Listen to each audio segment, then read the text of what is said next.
best thinking. Vlog on a blog. Tomorrow's news today. Get to the truth.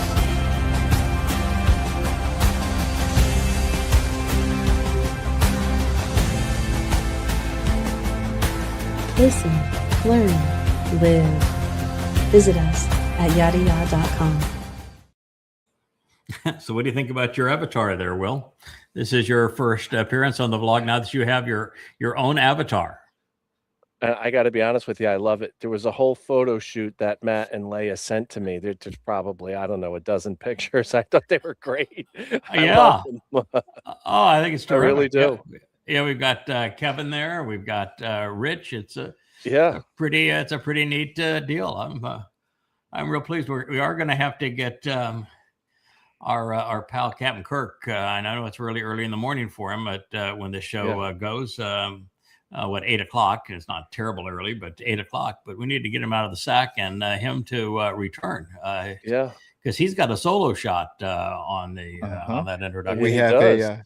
He does. We have a special surprise for you tomorrow. Then. So okay, well that's good. I'm glad. Right. I'm glad because I lobbied for my pal to be one of the guest avatars on that introduction. So I'm hoping that works out good. And then if we continue to use John, who I really like, John is he's the answer to Gen Z. He's one of the few non-zombies of the generation. The anti-Z, huh? Yeah, the anti-Z. Yeah. We may get a second avatar on the Kirk page so that we have two on that page too. That would be good. I'm sure that Leia's not going to move Dr. Jeff over so that he loses his lone avatar status because he is advocating the rebutting the rabbinical rubbish that Leia's going to be a co-host on. So she's got to, of course, use this as a little promo for her show. Yeah, I don't know if you know that, but that's the upcoming show is we've got Jeff finally to say, okay, I'm going to do this. He's going to do a show on refuting rabbinical rubbish, and his co-host is going to be Leia. Oh, that's wonderful. Yeah, so that's the reason why that is part of the introduction. Well, welcome to the vlog on the blog. We're going to continue. It's been another interesting day in the news. We're going to talk about a lot of things, including refuting this POS here. The conservative alternative is way outside of his or her bounds. Conservatism would be individual responsibility, not religious responsibility. And this notion that there is a God that endorses Christianity, that there's a God of a cross, that there's a God of knights, that there's a God of men killing other men and wearing mail as opposed to being protected by said God is among the dumbest things in the history of dumb things. So I just want to say that the conservative alternative, you should choose a different name because conservatism actually has merit, but not when it's deployed this despicably. The Crusades were not justified. They went too far, and everything in Christianity is upside down and satanic. And fortunately, in 7 years from now, it will be over. There won't be a single Christian left on this planet, and it will be God's choosing to eliminate them. So you're on the wrong side, and you're just making a fool of yourself. So you can go hang around all the medals you want to and pretend that you're some kind of a heroic person. But this is sick. That's what it is. And anybody that wants to pretend that it's a Rockwell image and you're looking up to somebody that's noble, that's fighting for independence, God, and freedom, you are being played for a fool. There was no Jesus. There is no Mr. Christ. The whole thing is a disgusting lie that does nothing but irritate God. Yeah. You know, Yada, there's a recent evolution of conservatism, right? And the Barry Goldwater conservatives prior to Ronald Reagan were conservative in the way that you speak of, little c, where small government, lower taxes, less government Mhm. involvement, and it was less about religion. When Reagan came along, Reagan decided to pull in that evangelical Southern, Democrat and Republican over the pro-life issue. And that's when it really, in the 80s, it really, Republicans and conservatism really took on that Christian Yeah, banner, that's started that's not marching quite under that. that's actually not quite right. It's close. Mm. But remember, I'm 6,000 years old. I've witnessed a lot of this. Right. Reagan wasn't much of a Christian. His wife was It actually was not. the occult. They had seances in the White House. That's right. Yeah. Reagan didn't give two hoots about any of that. He did not orchestrate not. that. He did not make that decision. A man that I was very, very close to, in fact, very good friends with for a number of years. But before this mission and responsibility came upon me, Jerry Falwell. He was the founder of the Moral Majority. Yeah. It was Jerry Falwell's idea Mm. to rally Christians behind Reagan. It was Jerry Falwell's idea to create what he called the Moral Majority. It was Jerry Falwell's idea to take the old-time gospel hour, which was his television promotional medium, and to use it to engage and enter into politics. Yeah. And so Jerry Falwell was the impetus behind this. And to some degree, he worked with a fellow named Ralph Reed. And Ralph Reed, where Jerry was a misled but decent human being, Ralph Reed was a really conniving SOB. They did some really, really despicable things in the name of Christianity and Christian politics. And they are the forerunners of, the tripe you have seen from the likes of the Charlie Kirks, where you mix MAGA politics, promoting the devil himself, a rapist and pedophile, under Christian garb. So it has changed a lot.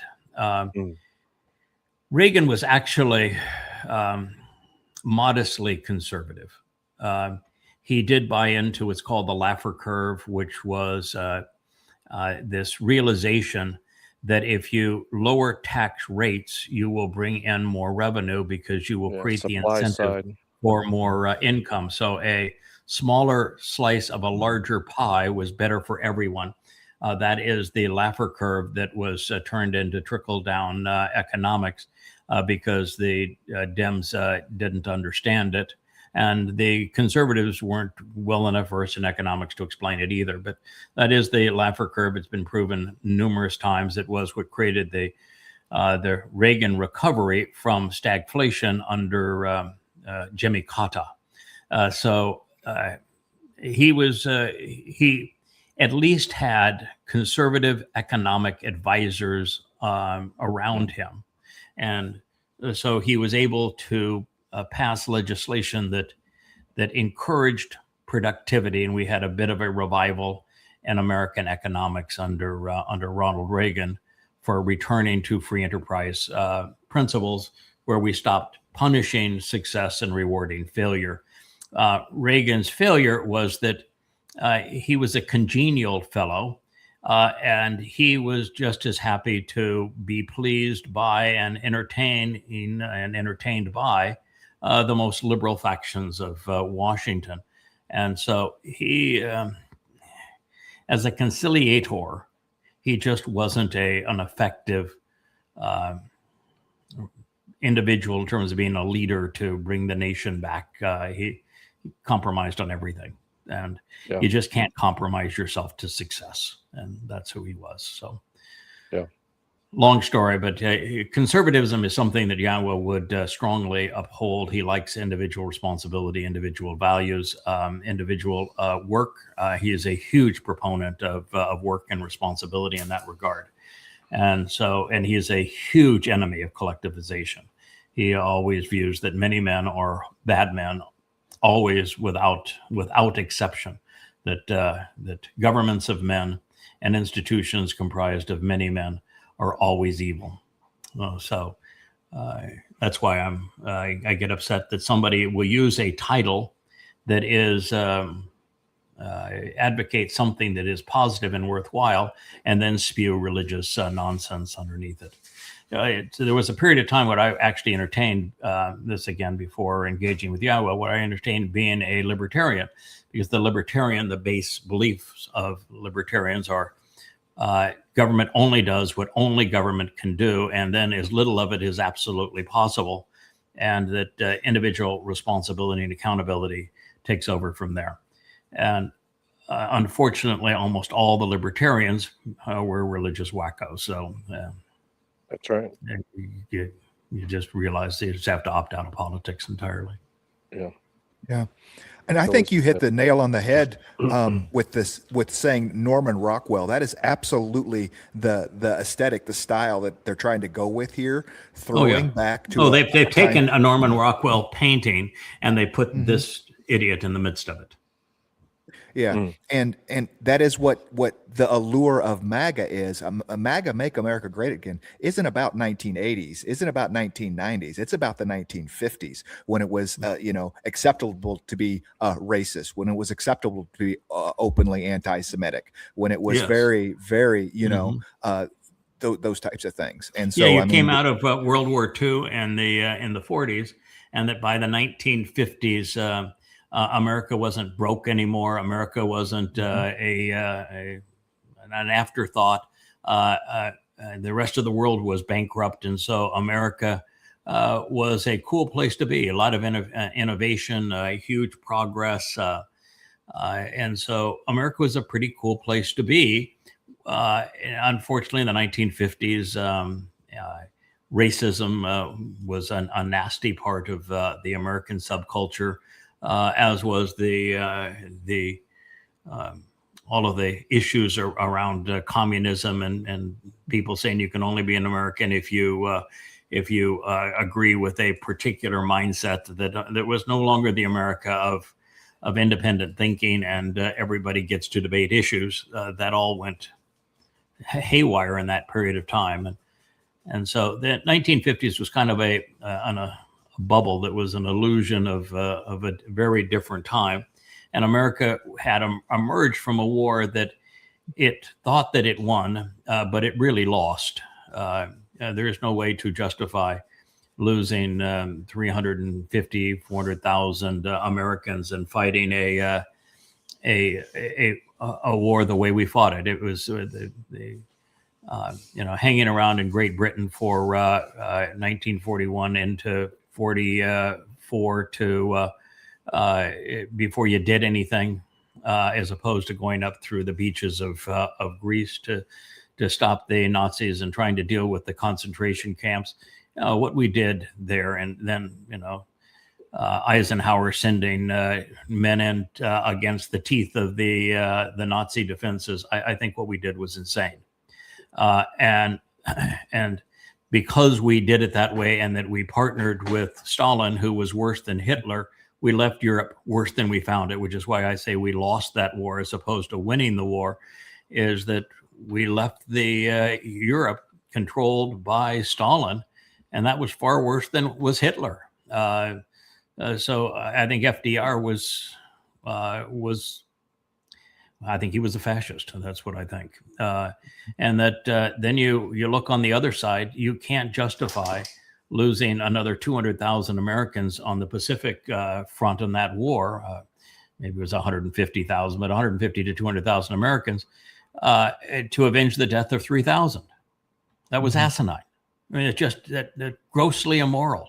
And then the way we finally won the war by firebombing Japanese cities and then dropping nuclear bombs over two entirely civilian targets in Hiroshima and Nagasaki.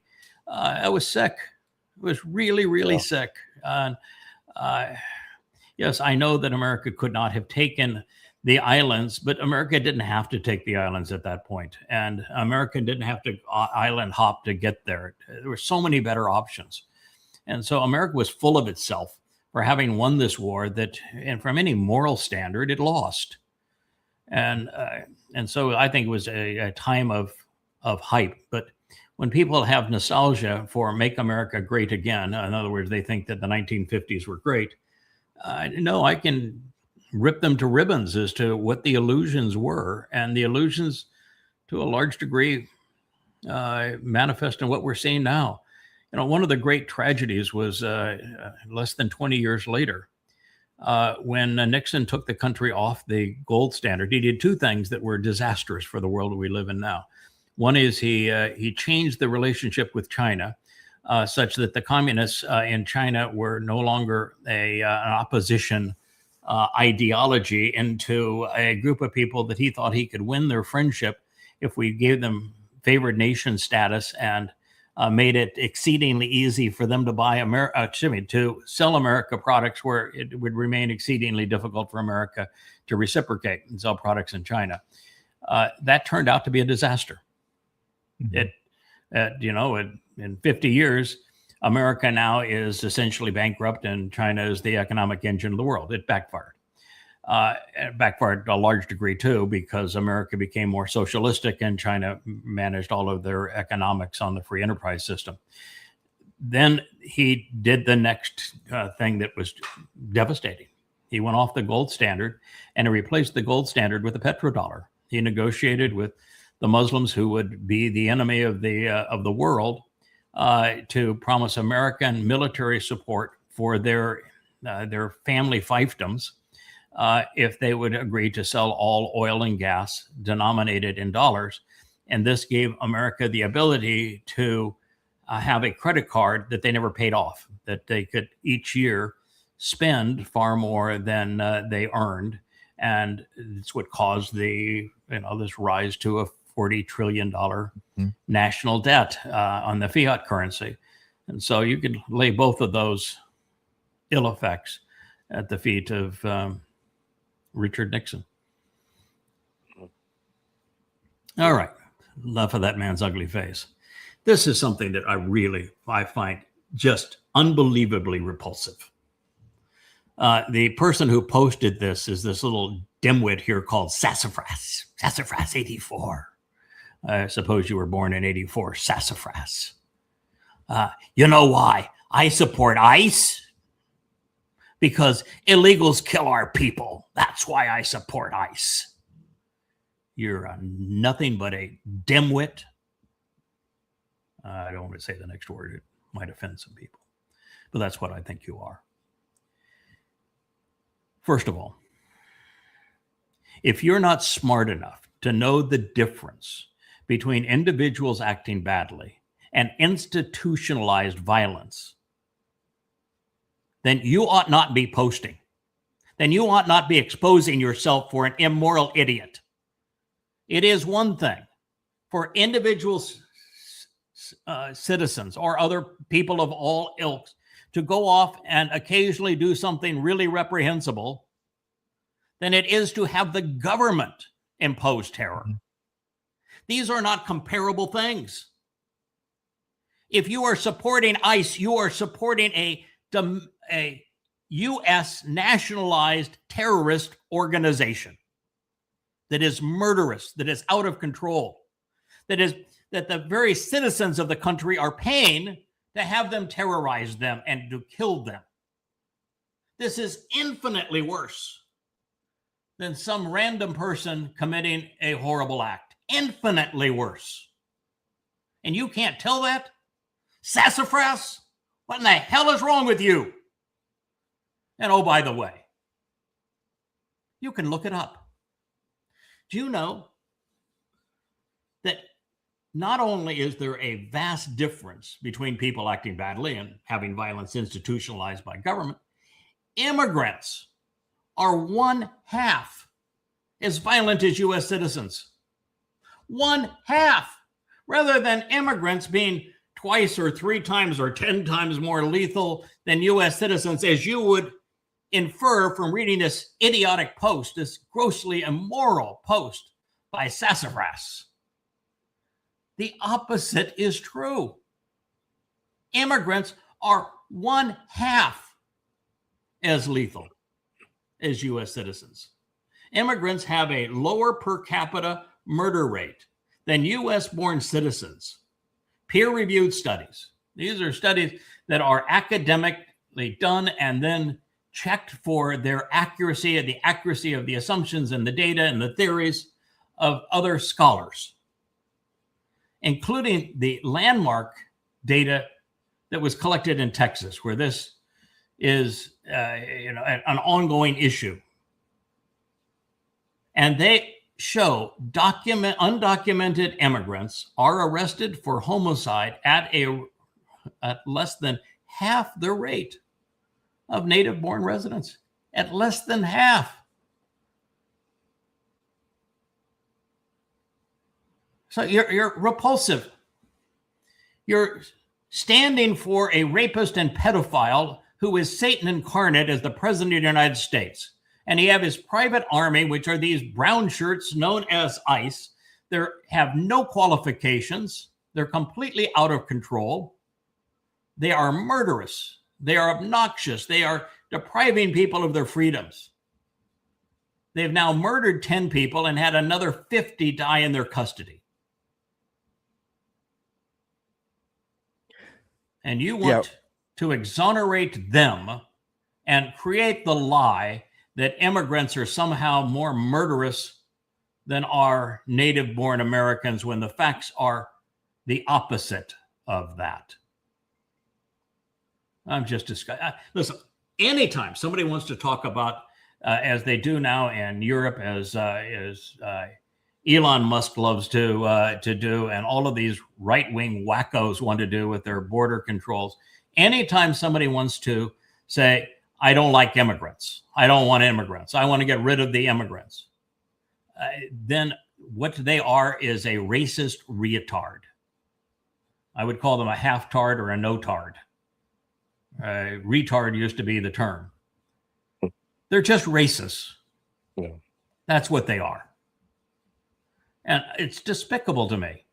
Listen, America was a country of native peoples. We killed them all. Not all. We killed only 99% of them. Mm-hmm. We stole their country. And the people that came to this country were 100% immigrants. This country, as we know it now, was stolen from the native population and was built entirely by immigrants. And you want to say just because you feel special that we can't have any more immigrants? Oh, you say, well, we have to go through the process. The process is asinine. It's the government that runs the process. The process is absolutely asinine.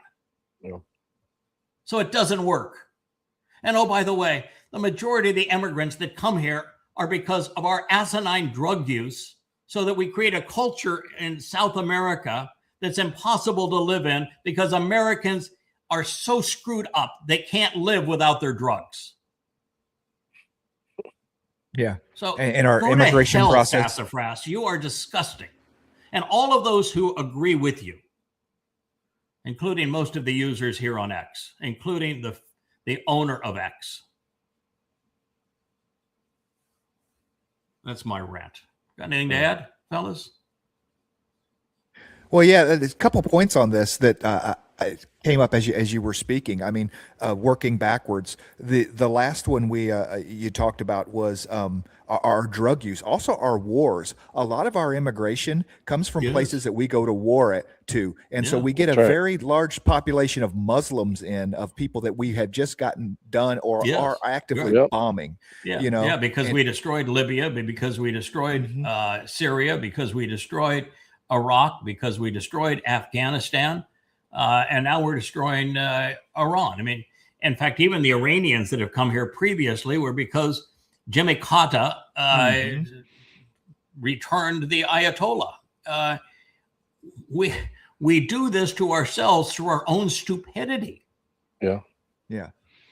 And what do you think is going to happen in Venezuela now that we're bankrupting the country? I mean, they at least had some source of income with the sale of their oil, and now they got nothing, because Trump's confiscating the proceeds of the oil. That's right.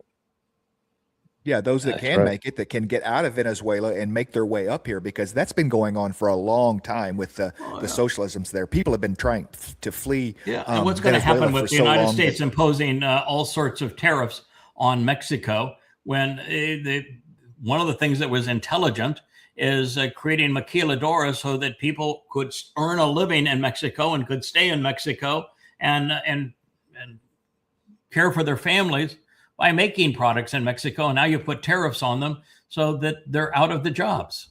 And you're undermining the credibility and the stability of the system by saying you're not going to renew NAFTA. It's asinine what we have done. Yeah. And then you say, well, we're going to export them. Then who's going to harvest your fields? Who's going to wait on your table at the restaurant? Who's going to make the beds and the hotels? Who's going to do the jobs you don't want to do? Who's going to do the construction jobs? Because it ain't this current generation of native-born Americans, this Gen X, Gen Z, they're zombies. They don't work. So who's going to do the work? You're so damn counterproductive and stupid, sassafras. So I'm surprised you even have the wherewithal to write, this is why I support ICE. They all died because of illegals. Go to hell. Yep. And the other issue with this is ICE itself. Okay, an animal, an organization, a machine has been created here that is going to be too big to put down. At some point, it's going to run out of immigrants, and it's going to turn itself onto American citizens.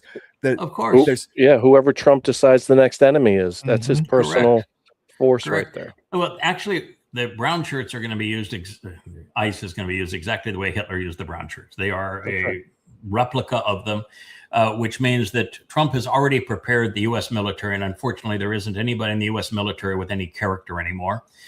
You found that out because fewer than 8 resignations out of 800 flag officers when Trump said, I'm going to deploy you in the United States, you're going to find out who the real enemy is. Soon, Trump is going to do the same thing Adolf Hitler did. He's creating the Fourth Reich. And that is that Hitler had his brown shirts, his ICE, to disrupt the Germany and to create an environment where he could rise to unquestioned power. But there came a time when the brown shirts became too well armed and too integrated within the Nazi apparatus, where the military said it's them or us. Take your pick.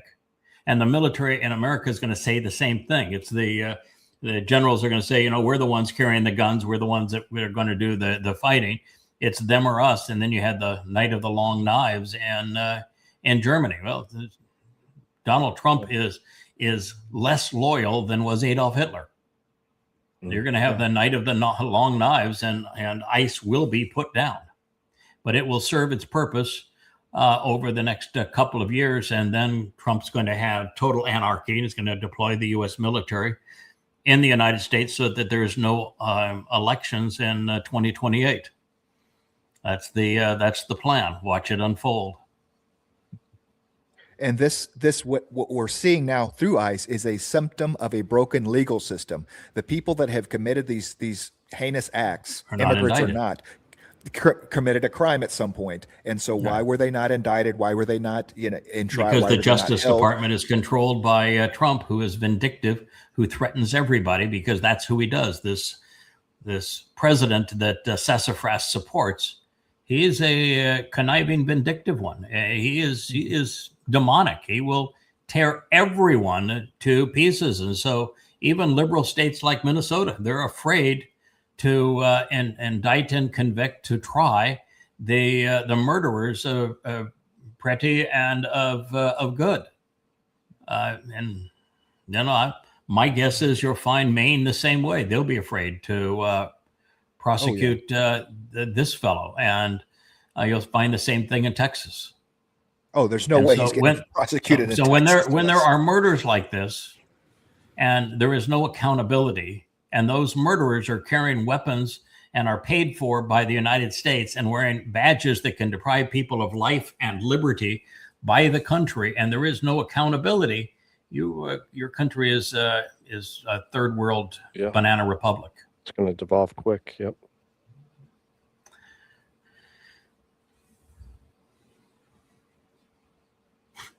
I'll take the Christian and hold the Judeo. How could you be that effing stupid? I mean, really, how could you be that effing stupid? If you removed the Judeo from Christianity, you'd have nothing left. Mm-hmm. And the whole thing is based upon robbing the Jews of everything. All the promises to the Jews, the Jewish Messiah, the Jewish king, the Jewish city, the Jewish everything is it's the whole thing. You know, even your pretend Jesus, he was Jewish. Every one of the letters of Paul was Jewish. So holding the Judeo is like saying, I am so effing stupid that I don't even know the origins of my own religion. You know, the entire religion is based upon counterfeiting the things of the Jews and stealing the things of the Jews. So if you don't want to be Judeo, why did you follow a religion that stole everything from the Jews and counterfeited everything from the Jews? Because that's all you got in Christianity. It's a thievery and counterfeit. It's, as Eusebius said, it's the Hebrews have been a boon for Christianity. Mm-hmm. Right? Yeah, you get right to it. It's the gospel Jesus is a counterfeit of the actual Messiah, Son of God and Savior, the chosen one, Dowd, is nothing but a counterfeit of Dowd. And the church is based upon stealing all of the promises God gave to Israel. So you remove those two things, you got nothing left. Right. But it's a nice helmet there, pal. Yeah. Oh, by the way, the redeemed, you're not. You're condemned.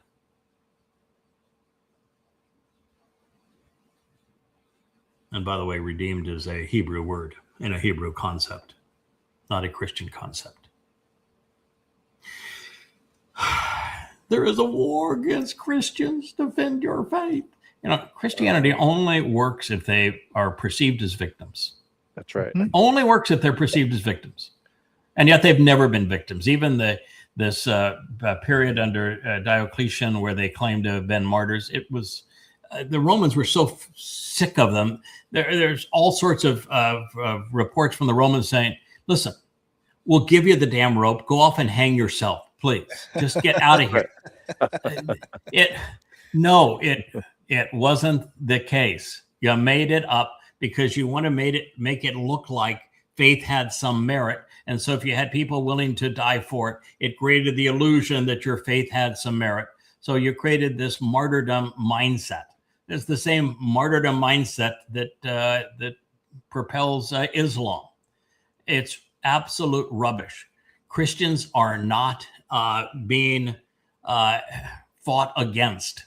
There's no war against Christians. Although there will be, there should be, and there will be, because the religion has been the single worst thing that's ever happened to humanity.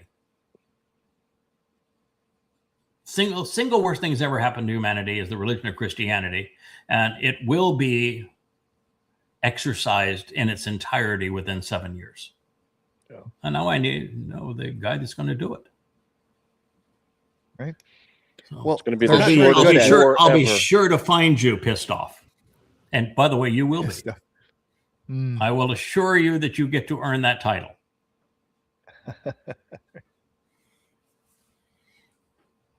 Go ahead there, sir. Will? Next, unless you got something to add, let's go on. Oh, yeah.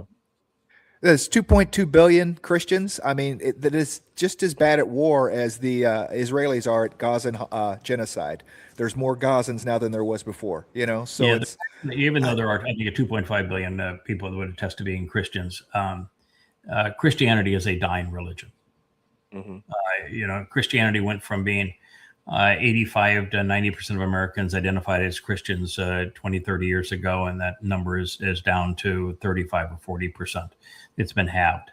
And the same thing would probably be true if you take the same poll in Europe. Christianity is a rapidly dying religion. It does not hold up to scholarship or to evidence and reason. And so it is a very rapidly dying religion. It's not under attack. It's just dying from its own lies. Can't. You build a house of cards, it just won't stand all that long. So it's amazing that it's this long. You don't think there's a sense of not necessarily intentional, but a restructuring of with all these new style, new age churches and stuff that, I mean, because the idea of Christian values is, there's no longer the big mega Catholic churches or the big bet. You have the Joel Osteens, you have the, this rebranding Yeah, where people are searching out their own, new agey type of Christianity thing. That no, the super pastors have gone all the way back to the 4th century. Wasn't it John the Golden Mouthed that conceived the vitriol that was used against Jews and later incorporated by Eusebius into the text of Sinaiticus and Vaticanus? No, there have been super churches with orators with their fire and brimstone preaching. Or their polish or whatever it was. In the beginning of time, there have been more favored preachers over less favored preachers, more favored popes over less favored popes. So I think that it's the same, and that you can go back to with the Tower of Power and the who was the guy who was in Southern California that was the Christianity of positive thinking. He built the whole television persona on positive thinking. It was. In fact, I remember meeting him. I've forgotten his name at this point. Robert Schuller was the, and that goes back 50 years. So this has been around for a long time. And even the television evangelist is losing its steam because today television has lost its steam. Mm-hmm. That's probably why we see banners like this, because Christianity is going to have to start declaring war to rally the faithful, convince everybody that they're being attacked and they need to rally, just like a government would do. When they're in trouble, they declare a war and they rally everybody to it. I could see Christianity having to go down that same road, because your point is that it's eroding, and it's eroding fairly quickly. There are 5 volumes of this book called Christianity, 5 volumes. And they systematically kill the myth of Jesus and disprove every word of the Christian New Testament. And in fact, they make a mockery of everything that is in the Christian New Testament. It would be absolutely impossible. And you can take this as your challenge. Any one of you who want to promote Christianity, go to YAHOWAH.com. Go down here, pissed off. You wouldn't do you any good, but anyone's listening, go to YAHOWAH.com. Go to the books page. You'll find it right there in the header, and click on the first volume of Christianity. You'll find it really well written, exceedingly well documented, and all based on evidence and reason. And it systematically proves that Christianity is false in its entirety. And then it actually tells you what the truth is that Christianity corrupted to promote this lie. And it's in many places, it's actually funny because the Christian lies are so thin and so absurd. But go read it. I killed Jesus, murdered him, assassinated him, and left nothing, not even a blood stain there, and replaced it by what actually happens to be true. So if you want to go to war with me. Yep. I'll take all 2 points. I'll take all 2.5 million Christians on single-handedly, and we'll defeat you war of all time. Collectively. Yeah. Take about That's what I was going to say is win that war. The book has already done that. The book has already won the war. They just don't realize that they're dead yet. That is correct. That is correct. They just haven't accepted the terms. I've already won this. I've already won this war. It's over. You just haven't announced your surrender, but you will.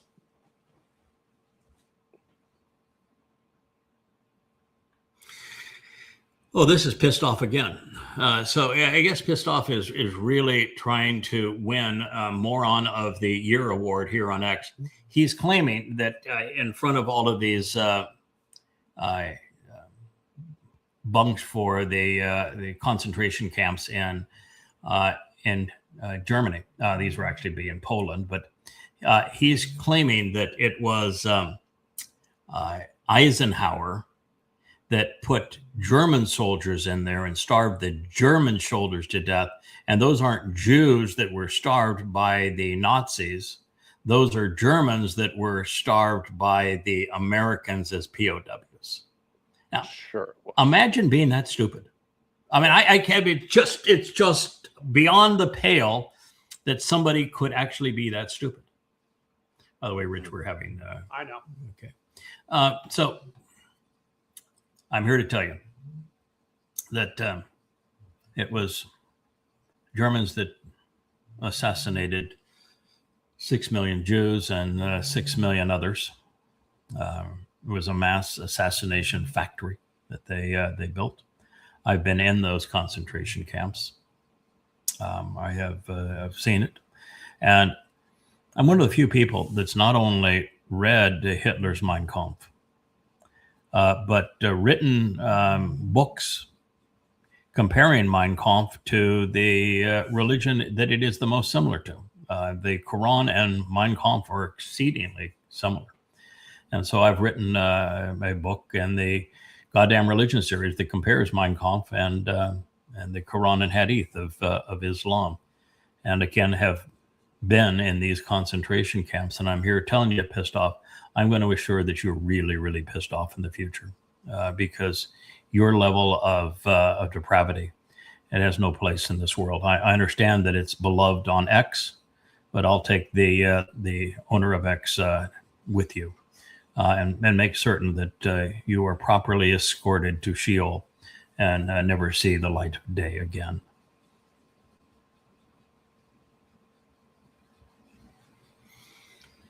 Oh, here again we have one of the best parts. One of the best parts of being a Christian is knowing that God wins in the end. And you don't even know who God is.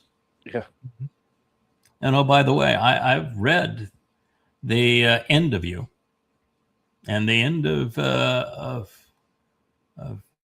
rule on earth comes with the eradication of every Christian, every religious Jew, and every Muslim, and every Marxist as well as every Hindu.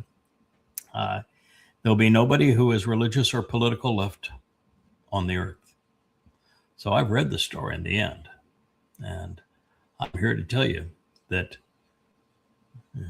Christianity, you lose, as does Judaism, as does Islam, as does Marxism.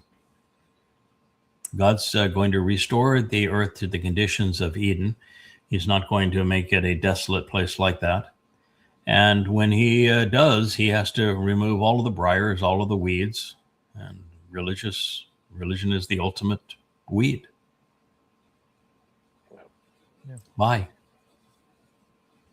I would not be playing with snakes and sandals. Good job to the AI, though. I mean, I got 5 toes, so well done on. Yeah, that's pretty good. Yeah, Pretty good all for right. AI. All right. Yeah, what they're trying to talk about here is the punishment of Hasatan in the narrative in the garden, where he will be eating dirt, crawl on his belly, and then he will go after the heel, where the remedy will be that he will be crushed in the head.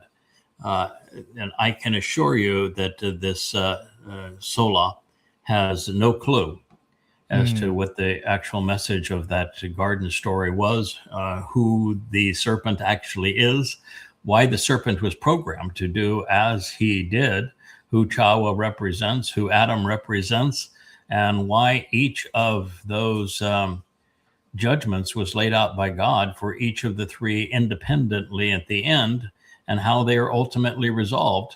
I can assure you that I do know, and I have written about it. You can go to YAHOWAH.com and listen and read, and you can know too, but at this point you do not. God does win in the end, though. Too bad they'll die estranged from him. Yeah. I do want you to play this one. It's not all that short, but it addresses Lindsey Graham. And it is a very articulate condemnation of Lindsey Graham. I think Lindsey Graham is, again, the scum of the earth. I think he was the devil's advocate. And the only thing that I would say that he fails on, and he's very articulate, is that he did not present the video of Lindsey Graham with John McCain going to the neo-Nazi factions in Ukraine long before the proxy war with Russia began. But as Lindsey Graham and John McCain were promoting regime change and had, by violence, changed the government of Ukraine from pro-Russian, voted by the people, pro-Russian, to anti-Russian by way of weapons supplied by America. And then those two goons, and I hate to say that because I actually like John McCain, I knew him quite well, went into Ukraine and told the Ukrainians, and I've played the video many times, it's easily searchable on the web, that your war will be our war. We want you to go kill some Russians. Yeah. And he is on record constantly saying, and indeed in the last speech before his death, that the best investment America ever made was using Ukrainians to kill Russians. Mm-hmm. This was a murderous madman. For sure. His legacy is that of death and of deception. He started the war that he blames Russia for responding to. He was a huge advocate for this failed war in Iran. He was a huge advocate of Israel destroying Gaza as opposed to dealing with the real problem, which is Islam. He was wrong about everything and a disastrous person for this world. It's why I'm so upset that there are pro-Israeli accounts and Netanyahu praising Lindsey Graham when he was so counterproductive as a human being. He was literally the devil's advocate. Mm-hmm. So let's play this. This was a true monstrous enemy of humanity, Lindsey Graham. He openly declared that killing Russians was one of the best investments the American people could make, one of the most profitable investments imaginable. For this, Russia officially recognized him as a terrorist and an extremist. But I want to draw attention to the symbolism of his death, a man who was simultaneously a Zionist, a Russophobe, an extremist, and a terrorist, a classic warmonger, an instigator of wars, a supporter of genocide, someone who suggested dropping a nuclear bomb on Gaza, an aggressive, perverted madman. He literally embodied everything we despise and hate about the modern West, the worst of the worst. The fact is, in his final video, he stood in Kiev holding a drone loaded with explosives and said straight to the camera, "Right now, this is all going to fly into Russia, and Russians will die, Russian children, Russian women, Russian elderly." Those were his last public words. He promised Zelensky, another terrorist and extremist, that he would ram new sanctions through Congress, that together with Blumenthal, he would designate Russia a state sponsor of terrorism and unleash other punishments upon us. In other words, he died literally in the middle of yet another monstrous speech against Russia. And immediately after his return to the United States, Russian missiles destroyed the facilities in Kiev where drones were being assembled, including the Flamingo, along with other dangerous weapon systems. So it turns out the American senator stood there threatening Russia, and the moment he left, that production was wiped out. Not a single Ukrainian air defense system could prevent it. Now, there is neither the factory nor Lindsey Graham. From a symbolic standpoint, the entire story with Lindsey Graham is an undeniable information victory for Russia, Iran, and China. The stupidest thing we could do right now is start saying, yes, of course, he went too far sometimes, but we express our condolences. Absolutely not. They are constantly trying to mock and humiliate Russia through similar information campaigns. The most correct symbolic position in this situation is simple: a dog's death for a dog. When your open enemy, a vile creature who hates you, dies, is that really a reason for sadness?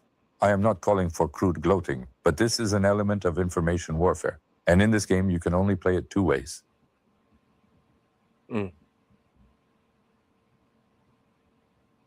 You know, if that guy knew I could retire, man. He's articulate. Yeah. I don't think he went far enough. which is hard to imagine for some people because Lindsey Graham was a more vile liar than this. And the entire war was conceived by Lindsey Graham and others. I mean, it goes all the way back to George Bush and Obama and Victoria Nuland, and then Trump was up to his eyeballs, and Biden and the Ukrainians actually starting the war with Ukrainians started the war twice. Once when they started murdering ethnic Russians in the Donbass region at America's assistance with American weapons, with Lindsey Graham's insistence, and then when they blew up the Nord Stream pipeline. And then to the vile nature of America, then promoting propaganda such that 80% of Americans believe that the Russians were the aggressors. In fact, you look at anything. I looked yesterday. There was a positive accolade to Putin and some of the things that he's accomplished. And the vile responses on X, where literally everyone condemned Putin and made it sound like that Putin had invaded a free country and that he was the villain, when America is the villain and Lindsey Graham was the villain. And I just shake my head as to say how far humanity has fallen intellectually, rationally, morally, and how this cesspool of X is so deficient. And yet here on X, we have an extraordinary man making a profoundly important statement, but you have to weed through enormous trash to find it. And I would tell you that if you were to expand his post and see the responses to it, they would be about 95% in opposition to him. And yet not a single person would have any evidence and reason to support what they do. They've just been brainwashed. Yeah, he's so anti-Semitic. When you go look at the rest of what he produces, that's why he's not getting attacked. He is so, majorly anti-Israel. Oh, this fellow? Alexander Dubin. Yes. Okay. Yeah, you could tell that he calls a Zionist. Obviously doesn't know YAHOWAH. Yeah, but that's again, that's our problem. You never find anybody. No, and then you go read what he's written. It's freaking vile. Yeah. Well, it's okay. Well, it figures. He is right about Lindsey Graham, and he is wrong about YAHOWAH and Jews. Now, no. Blind squirrel. Yeah. Well, one of the things that is particularly sad in this world is that Netanyahu has contributed mightily to the hatred of Jews. Yeah. What he did in Gaza was asinine. Yep. It was immoral. It was unjustified. I'm not calling it genocide because it wasn't genocide. But you go and completely obliterate the homes of 2 million people to avenge the deaths of 1,200. That's not moral, and it enraged the world. And then you go and attack Iran twice, and the consequence of this war on Iran, because as I've said before they attacked, easy to start a war. This one you'll never be able to end. It's impossible to end this war. And exactly right. Because of that, you're going to have next year, there'll be hundreds of thousands of people that'll die of famine because of the lack of fertilizer. And there will be choices to make between the allocation of diesel, between farm equipment and trucking to distribute food into grocery stores. A terrible travesty. There'll be economies that will be completely ransacked as a result of this war, and you've turned a non-war into a war between three countries, and now into a regional war, and have the potential of becoming a world war. And so Israel has aided and abetted that, and they've turned the world against them. Now, there was an undercurrent of anti-Semitism born out of Christianity, because the Christian New Testament condemns Jews for for killing their God. And so there is this tragic anti-Semitism as a result of that. But Netanyahu and company have done a lot to exacerbate a very, very bad problem. And now Israel is completely alone. They have no support anywhere in the world, and isolated.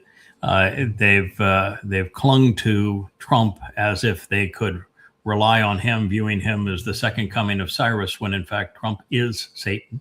Their prophets spoke about him. They ought to be able to read their own prophets, and he's the great betrayer. And he's already betrayed them, and it's just going to get worse and worse and worse. Trump was always looking for a scapegoat, and Israel's going to be a scapegoat. Yeah. He's already made that clear.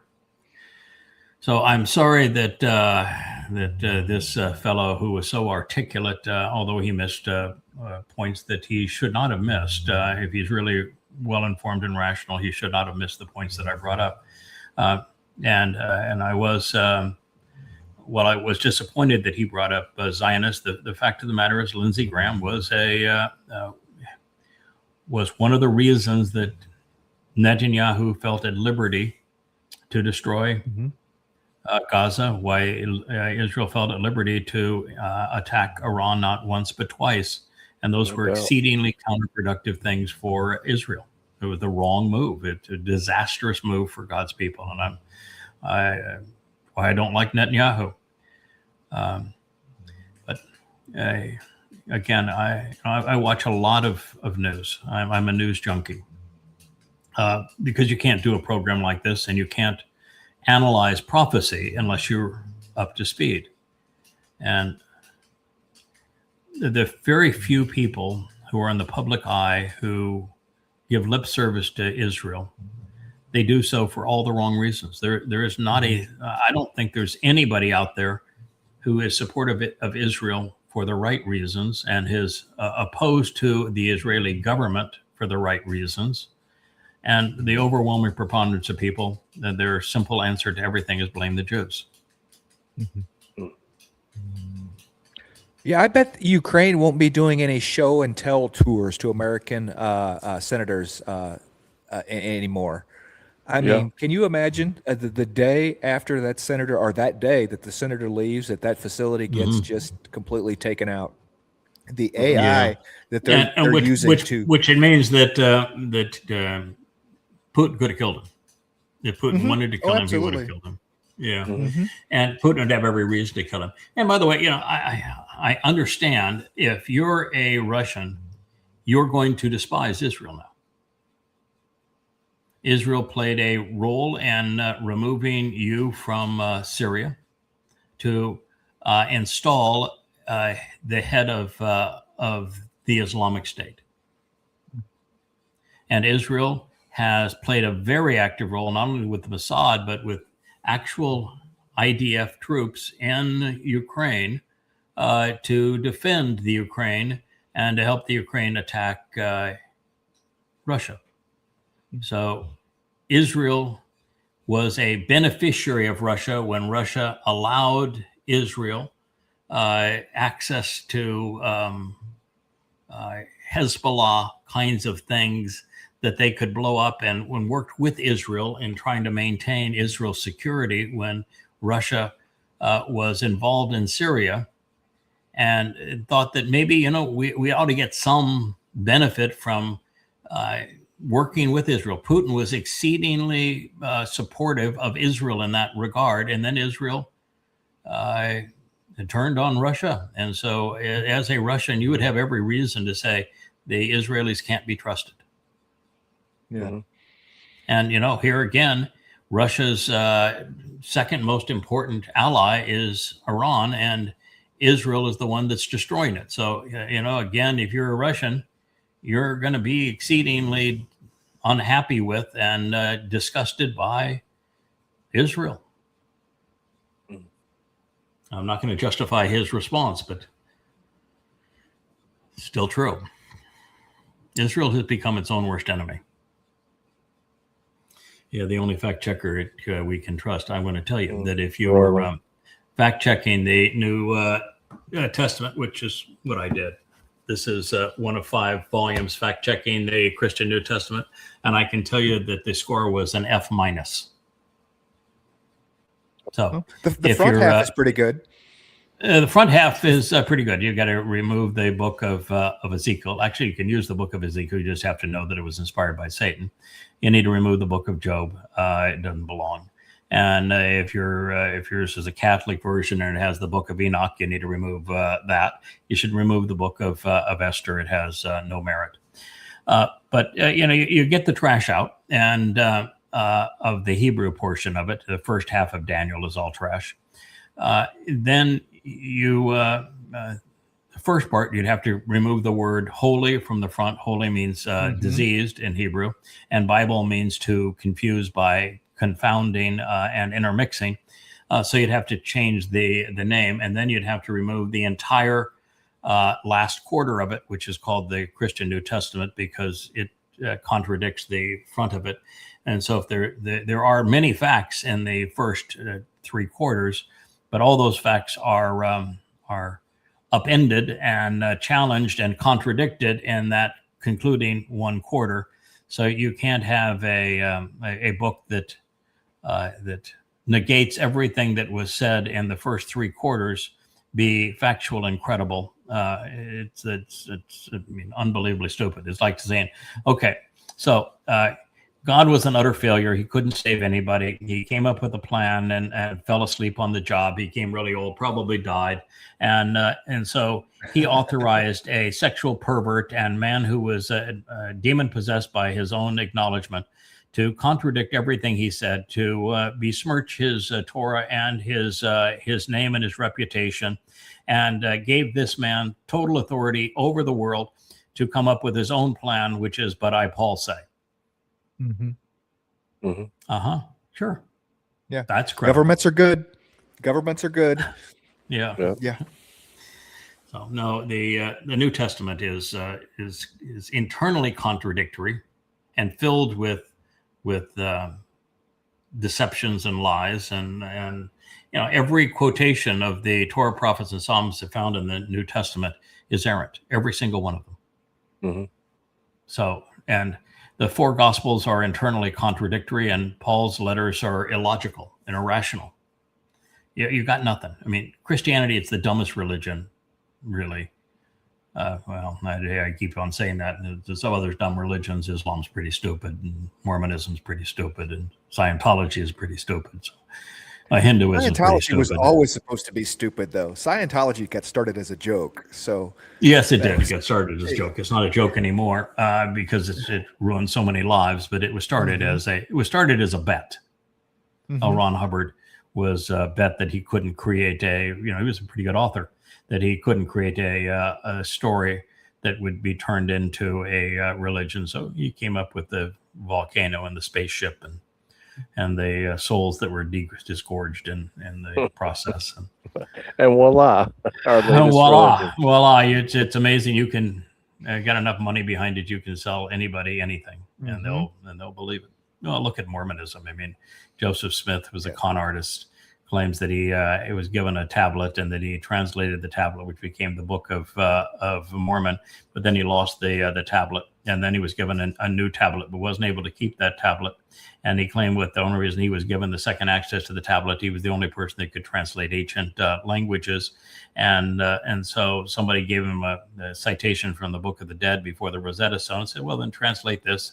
And he did. And he said, oh, yeah, this is very consistent with the Book of Mormon. It talks about Abraham and the covenant and that sort of thing. And when it was an incantation, now we learned what you can actually try to translate. It's an incantation of the Book of the Dead and the Egyptian religion. Everything he said about the Americas was a lie. The native peoples were not Jews. They did not come over in a big ship during the time of Solomon. And the details, the coinage and the horses and all the other things that he claims, none of it's true. It's all factually invalid. And so you could put Mormonism right up there with everything else that is just laughably untrue. But the whole basis of Christianity is a complete joke. There was no one named Jesus. There was no Mr. Christ. And the whole premise of the story is ridiculous. That a God can be trusted who says that all the promises I've gave to my people I'm going to renege because they killed me. I got mad because my people killed me. That's your God. So he's not only dishonest, but people can kill him. Come on. How could you be that stupid? Yeah. Timothy Donahue, huh? And he's the one. It's not the little skinny guy. It's him. And evidently he killed somebody else in Chicago a year ago.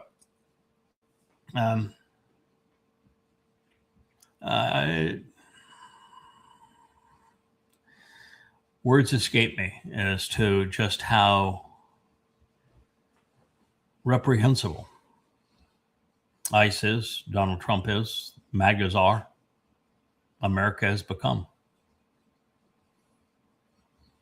Yeah. The people that killed Good, that killed Purdy, that they're still on the job.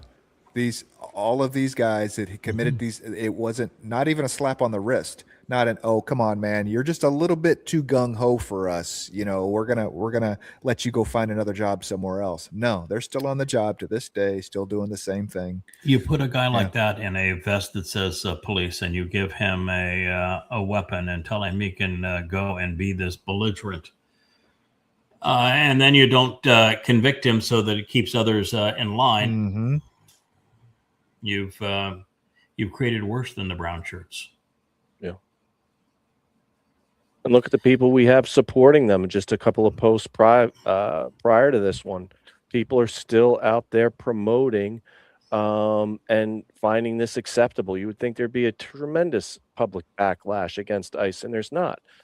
Certainly, the Democrats have an issue with it, but you're coming out of your garage and somebody is belligerent and yelling at you, and they're in an unmarked car, and they look like this, and you're going to. And you've got your daughter in the back seat, you're going to stop and subject yourself to madmen that out of control, that obviously can't be trusted. You put a person in an impossible position. And then you have the MAGAs promoting it and the dumpster promoting it. It's demonic. Yeah, this is, you play this little thing. It's just really short. A person jumps off the cliff, and they're given a lifeline of from their God, and they want to say that's the nature of your pal Jesus. Amen. This is the nature of religion. No, I don't think there's any sounding. I guess there is. So yeah, you can. That's the whole thing. Just go right ahead and jump off that cliff. Believe that you jump off that cliff, you're not going to die, that your is going to whisk you up to heaven for no particular reason. That's the nature of that's what a belief is all about. You're going to risk your life believing that you that cliff and that somehow you're going to be saved. Yeah. Forfeit your soul in the That's why religion is so dastardly. Yeah. I can tell all who have died trusting Christianity are in one of two places. Their souls have been dissipated to nothingness and they've wasted their lives, or they're in Sheol. Not a single Christian is in heaven. Not one, not ever, including the mythical Jesus, including Paul, including Mark and Luke. They're either in Sheol or they're in their souls are dissipated to nothingness. Not a single person has ever been saved by the lie that is Christianity.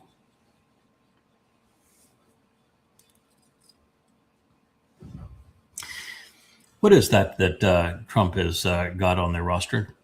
Have you ever seen one of those before? It's an Aquila. Yeah. Aquila. It's an Aquila. Yep. And Aquila is from what? From Rome. They carried him in front. Rome. The legions carried him in front of them. Yeah. That's correct. In fact, if you lost your Aquila, the entire legion was disbanded. and the people were treated worse than slaves. And that was the symbol of Rome. It was the symbol also of the Third Reich. That is Trump's symbol because he is creating the Fourth Reich, and he's not doing it subtly. Der Fuhrer is creating the rise and the fall of the Fourth Reich. So here is a speech. And in his speech, he says, we can't be responsible for daycare. We can't be responsible for welfare. We can't be responsible for Medicare. We have wars to fight. We can only, as the federal government, be responsible for the Department of War. Oh, great. Thank you very much. Well, at least he admitted it. Yeah. Can't be involved in anything that might benefit people and that is not vicious and destructive. No, not Satan. The only thing we can afford is war. We're going to go kill people, destroy things, blow stuff up. That's what that flag now symbolizes and that Aquila symbolizes. We're going to go blow stuff up. Can't be bothered with any of your daycare. Can't be bothered with Medicare and with anything like that. No. Let's all for war and war for all. How do we imagine? You know, talking about I just noticed that the tassels on the flag have changed. Normally they're gold tassels. I mean, you can't see any of the fringes, you know, but normally the tassels are gold. There's a complete flag protocol that exists. So each part of that flag has a symbolic meaning. And those tassels are new to me that are that red, white, and blue or whatever color they are. There is an absolute, they're not there by accident. No, and he's the guild. Trump Well, probably changed look, them he's on got the the whim. gold curtain, so the gold curtain blends with his Aquila. He's not behind the rostrum of the President of the United States, no, because he wants to be the Caesar of the world. He wants to be Julius Caesar. And I would like him to be too, at 2 Brutus. So at least he's got that part right.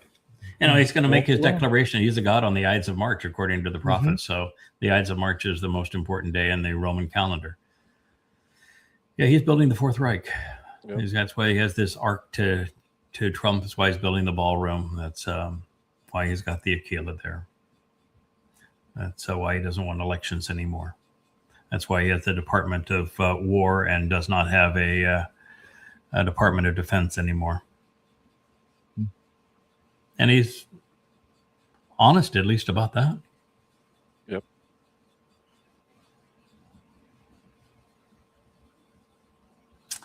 Don't make me tap on the sign. Muslims and Jews do not belong in Western countries. Redeemed? You got it all backwards. You are condemned and not redeemed, and you're in bed with Satan. You have a blue check on X for being an anti-Semitic scum. Anyway, X. Yep. Grok, you should be so proud. Yep. But Grok was fooled because Jews was written with a 3 and a 5. Right. I don't think Grok was fooled. I think Elon is quite all right with what this Anti-Semitism. I think absolutely. Yeah, absolutely. but he's in bed with Muz 5 wums. So maybe it was he fooled him on the Muz 5 wums. So who knows? But he's in bed with them. If it wasn't for them, he wouldn't have had the funding for SpaceX, and he would have been bankrupt a long time ago, even with Tesla. So he's in bed with the Muslims.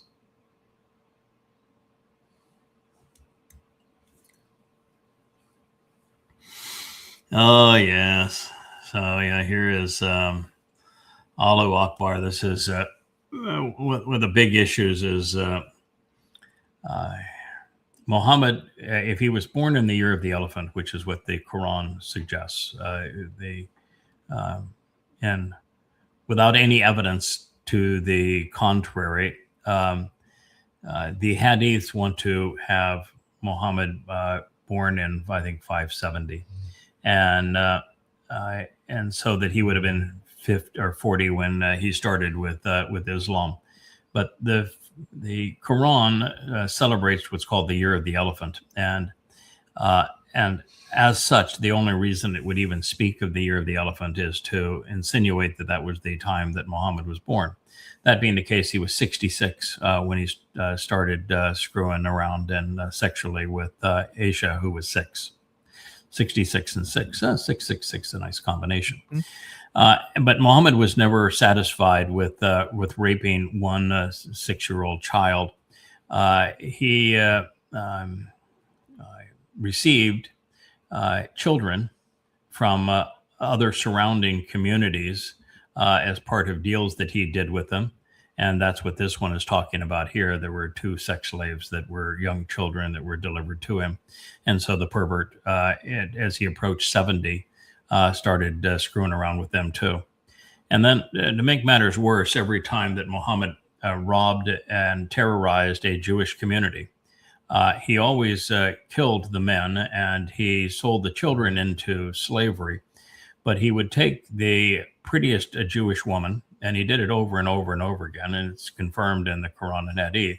He took the prettiest Jewish woman and he confiscated her after murdering her husband and her father and her sons, and perpetually raped her.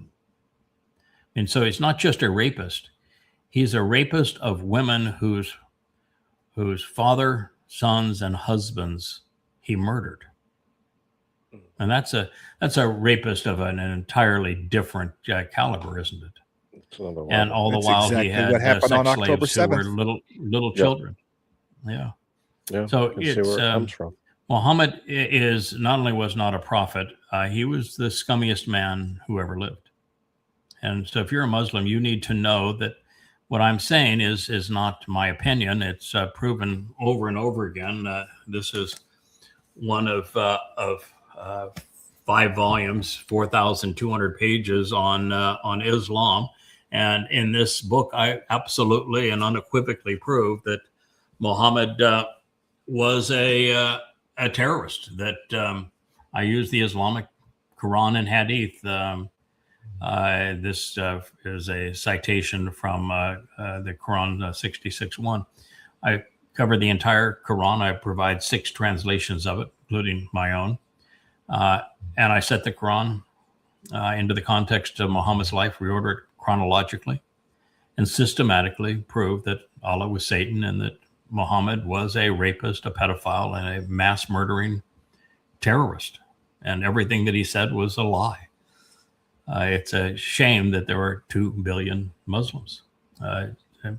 But you put all these things together and you realize that, I've written 5 volumes to disprove Christianity and have killed Jesus. And I've written 5 volumes to disprove Islam and have shown that Allah is Satan and that Muhammad was not a prophet. It's a lot for one life. Yeah. And that was a part-time job, because my primary focus is translating the Torah, prophets, and Psalms from the Dead Sea Scrolls and providing insights as to who God actually is and what he's offering and what he expects in return. Yeah. The main gig is being a Bashar, right? Yeah, human error. Yeah, that's the main gig.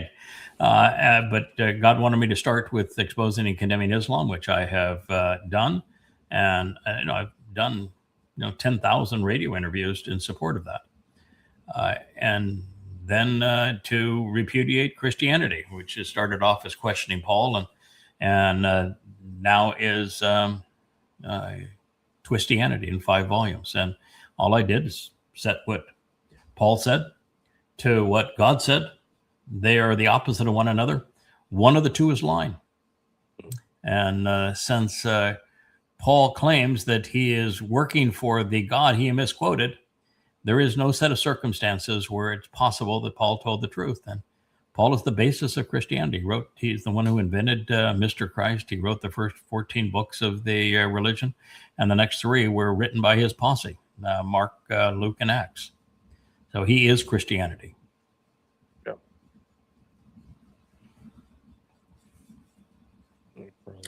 I showed this picture a couple of years ago,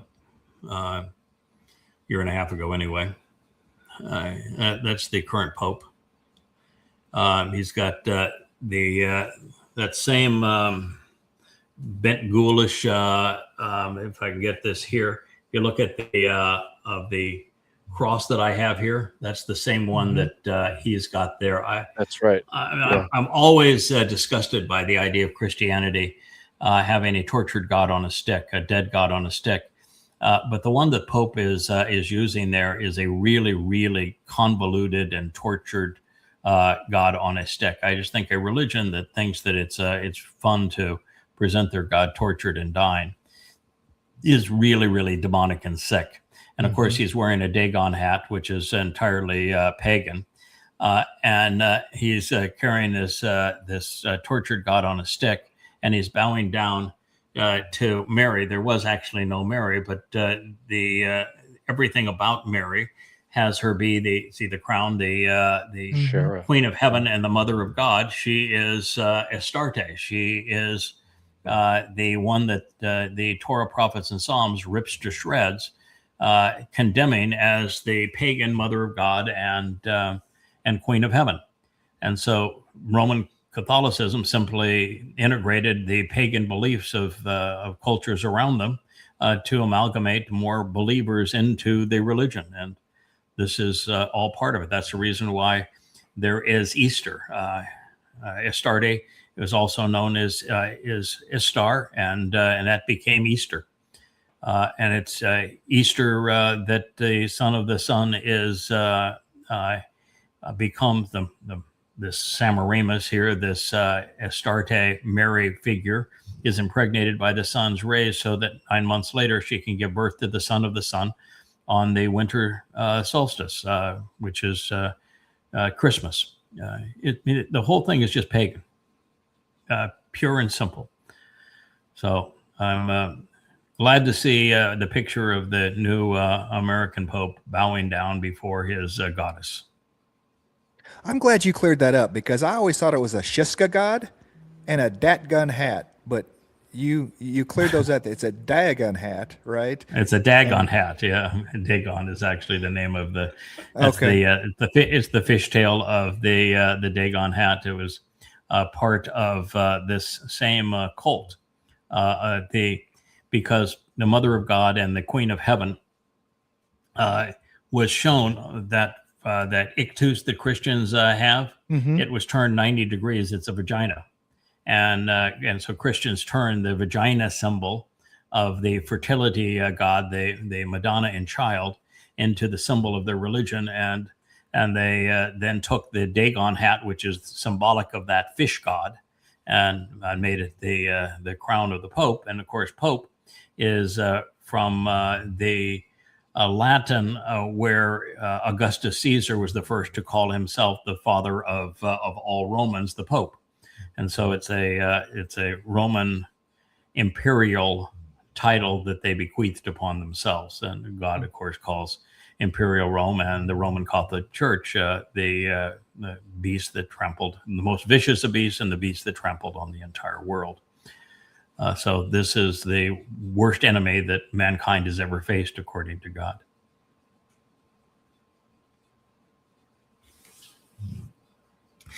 Yeah, this is an ongoing battle where the atheist thinks he's all cool. He's up there smoking his marijuana or whatever, and people are killing other people, believing in different gods, and the atheist up there all cool and everything. But here's the reality of all of that, and that.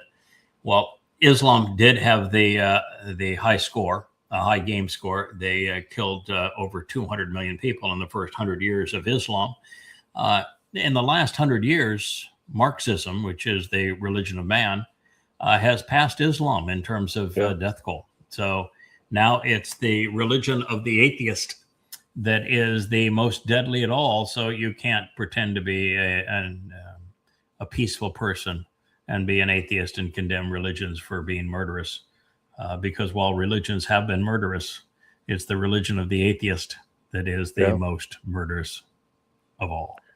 When you replace God, whether it's religion or politics, you end up in the same place. There's a consequence for replacing God. Yeah, it's a collectivization of humankind. The atheist wants to run things either in communist, socialist, or fascist political circles, and as a result of that, they find themselves in a collectivized situation, and any place where there are many people are bad. Yep. All right, sir.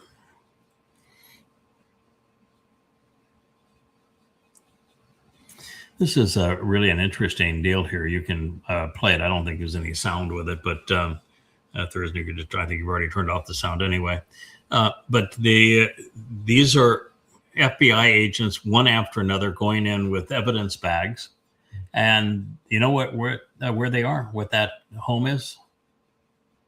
Well, it's Lindsey Graham's house. That is correct.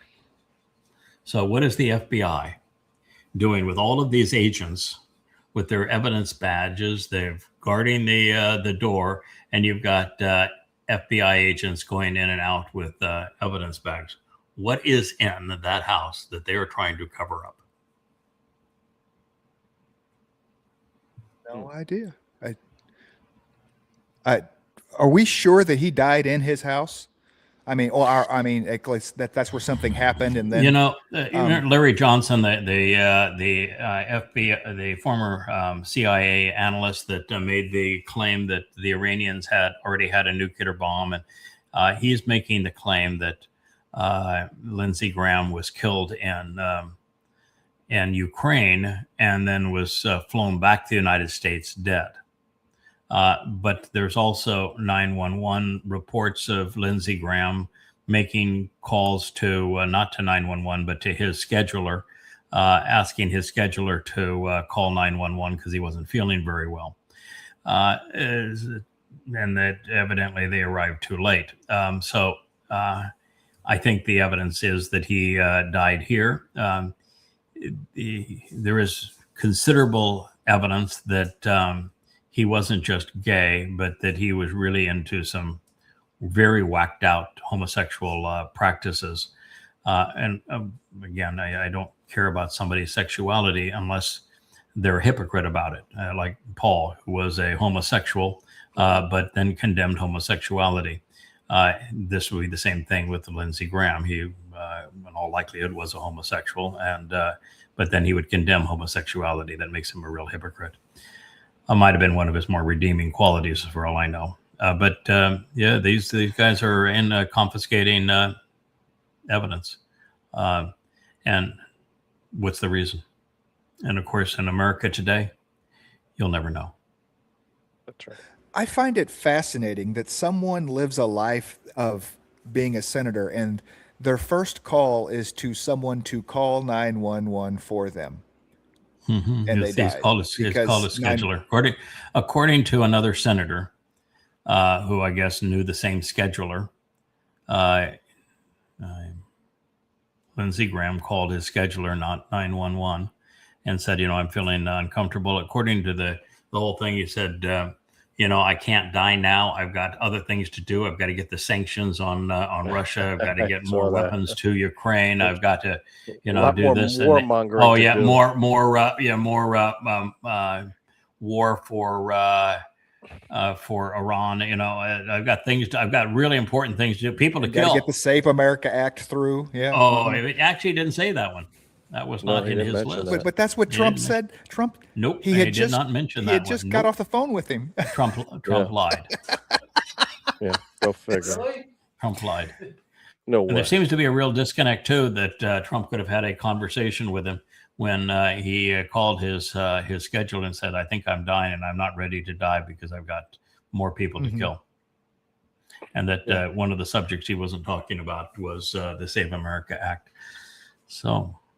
Well, we seem to have a disconnect. Somebody's lying here, and we got the FBI in to confiscate the evidence.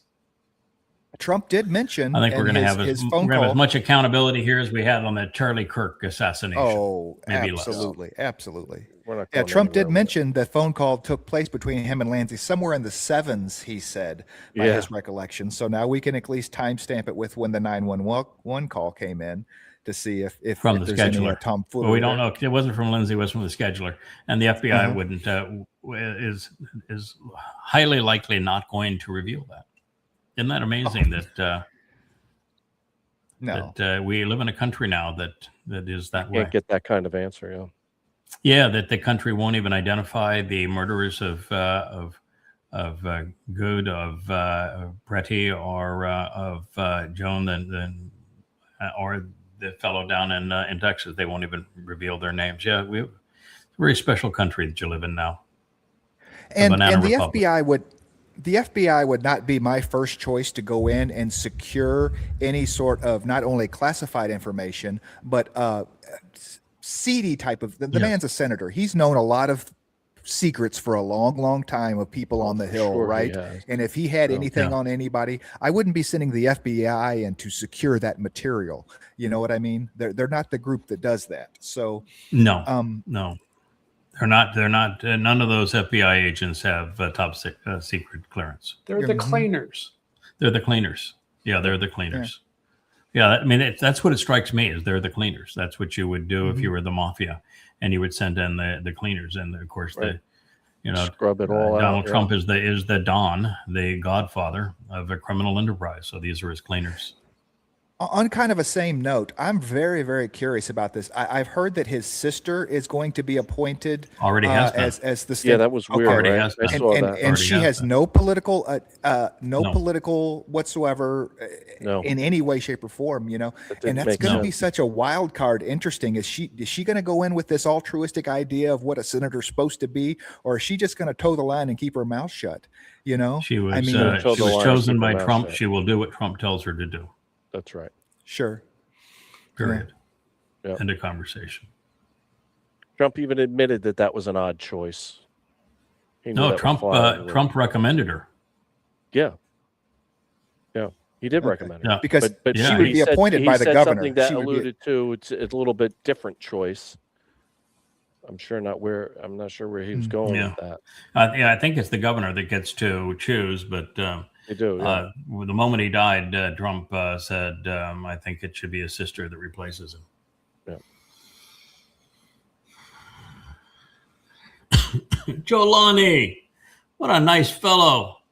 Now, this deal would be that's Baghdadi on the left and Jolani on the right. Obviously, it's two separate pictures, not the same picture. But you know, the AI did a nice job of trying to get them looking like they were looking together and having a conversation. Could have blurred the line a little bit, but nonetheless, that's the two. And Dilman Abdul Qadir wants to have you believe that the founder of ISIS is Baghdadi. Talks about how they dispatched Jolani, now president of Syria, from Iraq to establish the Jabhat al-Nusra as an extension of ISIS in Syria. It's partly true, but it's the basis of and the foundation of ISIS is not Baghdadi.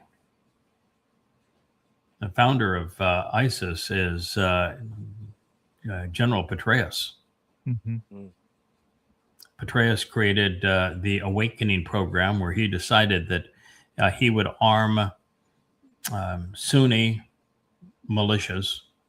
And his comment, he just lied, and he said, we'll use the Sunni militias to go after al-Qaeda. But there was no al-Qaeda in Iraq, and he knew there was no al-Qaeda in Iraq, and al-Qaeda is a Sunni organization. So if you wanted to arm a militia to go after al-Qaeda, you would have armed the Shia militia. So it was an absolute lie. But of course, Americans don't have 5 IQ points between them to ever challenge a lie from a lying general.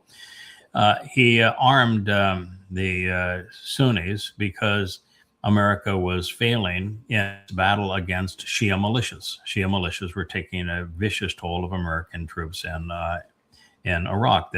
That freeing Iraq from Saddam Hussein, who was a Ba'athist, and the Ba'athists were mostly Sunni, gave Iraq to the majority, which were Shia Muslims, and the Shia Muslims were very effective at arming and using Shia militias to kill Americans.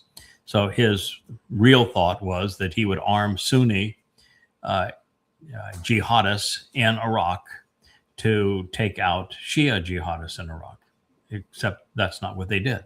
They took the weapons and they rebranded themselves as ISIS, the Islamic State in Syria. And they used those weapons to first attack Mosul. They then killed tens of thousands of Yazidi. They tortured them to death. And then they took many thousands of Yazidi little girls, either burned them alive or gang raped them and kept them as sex slaves. And this was Jolani's job to oversee all of that. And so Baghdadi was not the founder of ISIS. It was General Petraeus working for George W. Bush that in the counterproductive war and invasion of Iraq managed to give Iraq to Iran and create the Islamic State to replace Al-Qaeda. Oh, the wicked webs we weave. And then he becomes Trump had him president of Syria, and Trump loves him. Trump has him in the White House, doesn't he? Gonna He sell him does. his, Yeah. give him his perfume. What do you say? Such He's a a very good-looking guy. strong man. Mhm. Yeah, handsome man. Yeah, Strong man, and fighter. handsome. Yeah, yeah. We should look up to him. Trump even gave him a bottle of special cologne. Yeah, Mm-hmm. he probably smells. Who knows? Well, Trump does. So yeah, I guess you need the cologne to take care of that. One of the greatest lies ever perpetrated is that the military provides freedom. It has never happened in American history. Militaries do not provide freedom. They are the least free organizations within the countries. They're a military soldier has no choice. They have to obey the orders that are given to them. The moment you become part of the military, you surrender your free will. And in the case of America, there's no case where American military have fought to protect American freedoms. You can go through every war, and it's just not the case. And over the last 50 to 75 years, the American military has been used to impose death and destruction on other places in the world, but never once there to protect America. There's no American interest in Iran, none. There's no American threat or interest in Afghanistan. There wasn't any in Iraq. There wasn't any in Libya. We went and bombed Nigeria. There was no American threat in Nigeria. We invaded Grenada. We invaded Panama. We had regime change in Venezuela. We blew up boats in the Caribbean. None of these things was there an American threat. We lost 60,000 Americans in Vietnam. There's no American threat in Vietnam.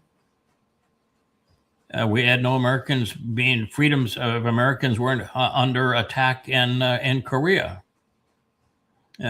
So everything you look at, Americans weren't under attack with the Maine. It was, but we sent them off to fight, the Spanish-American War.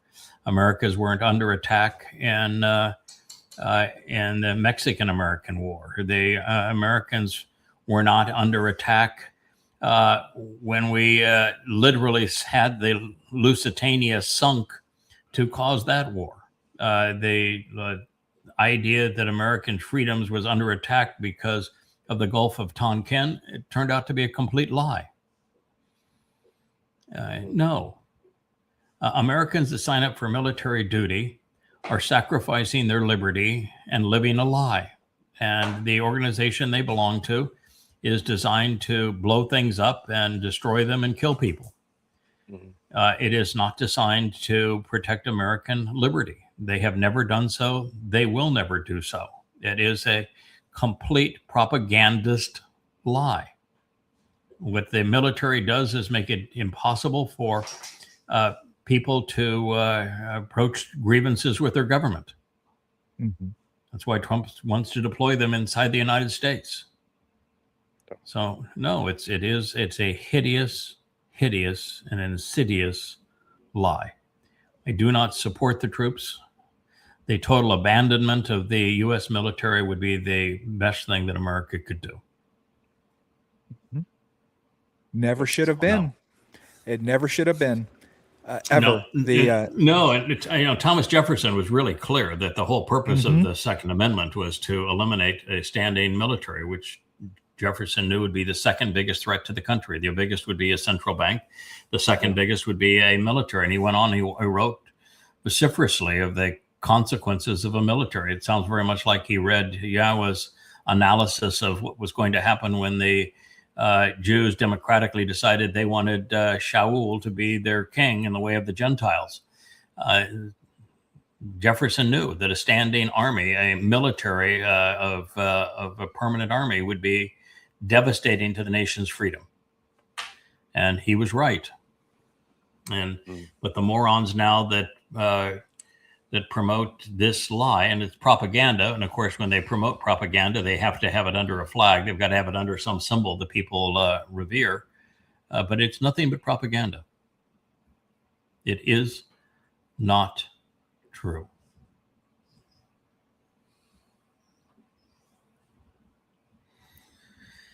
Oh, socialism is the illusion that someone can manage your life better than you can yourself. What a stupid statement. Good God. I mean, when the only intelligent thing that was said that we found on X for the whole day was proposed by an anti-Semite. I know. A Russian anti-Semite. A Russian anti-Semite is all we've got. No. Nobody becomes a socialist because they think somebody can manage their life better than themselves. Never, ever, ever. So that isn't the definition of it. It's not even close to the definition of it.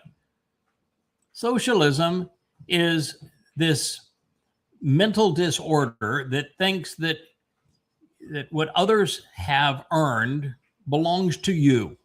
And it's born entirely of greed. The very greed that the socialist portrays on those who are productive so they can demean them is the very greed that sits at the heart of socialism. Yeah. It's born out of envy and greed. Yeah. Not capitulation. The Marxists believe that they deserve what others have earned and that they were going to create a government that confiscates it. So, my God, no, you're wrong. How is anybody going to learn anything if everybody is wrong? Yeah, socialists prey on those who are entitled. You know, there's a whole population of entitled people, and they are easy prey for socialists. You know, take this generation. No. The socialists think they're entitled. They don't prey on the entitled. The socialist preys on the productive. Yes. Those who have actually built something, created something, the socialist has no interest in actually investing the time or energy to build anything or take the responsibility or even have the wherewithal or the intellect to invent and to create and to conceive.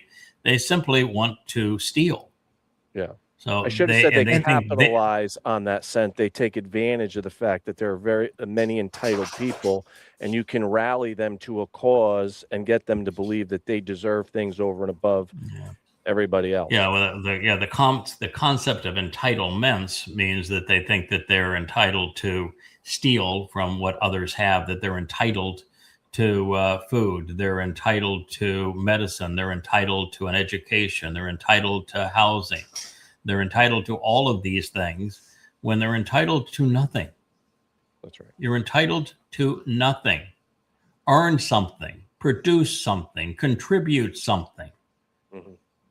Good God, you're a deadbeat when you think that if you're entitled, then who is not entitled and therefore has to produce what you think you're entitled to? Mm-hmm. Right. So you got to have some stooge that you can whip to go make the things that you think you're entitled to. Mm-hmm. Yeah, they're too lazy to even go steal the stuff themselves. They have to have someone else go steal it for them.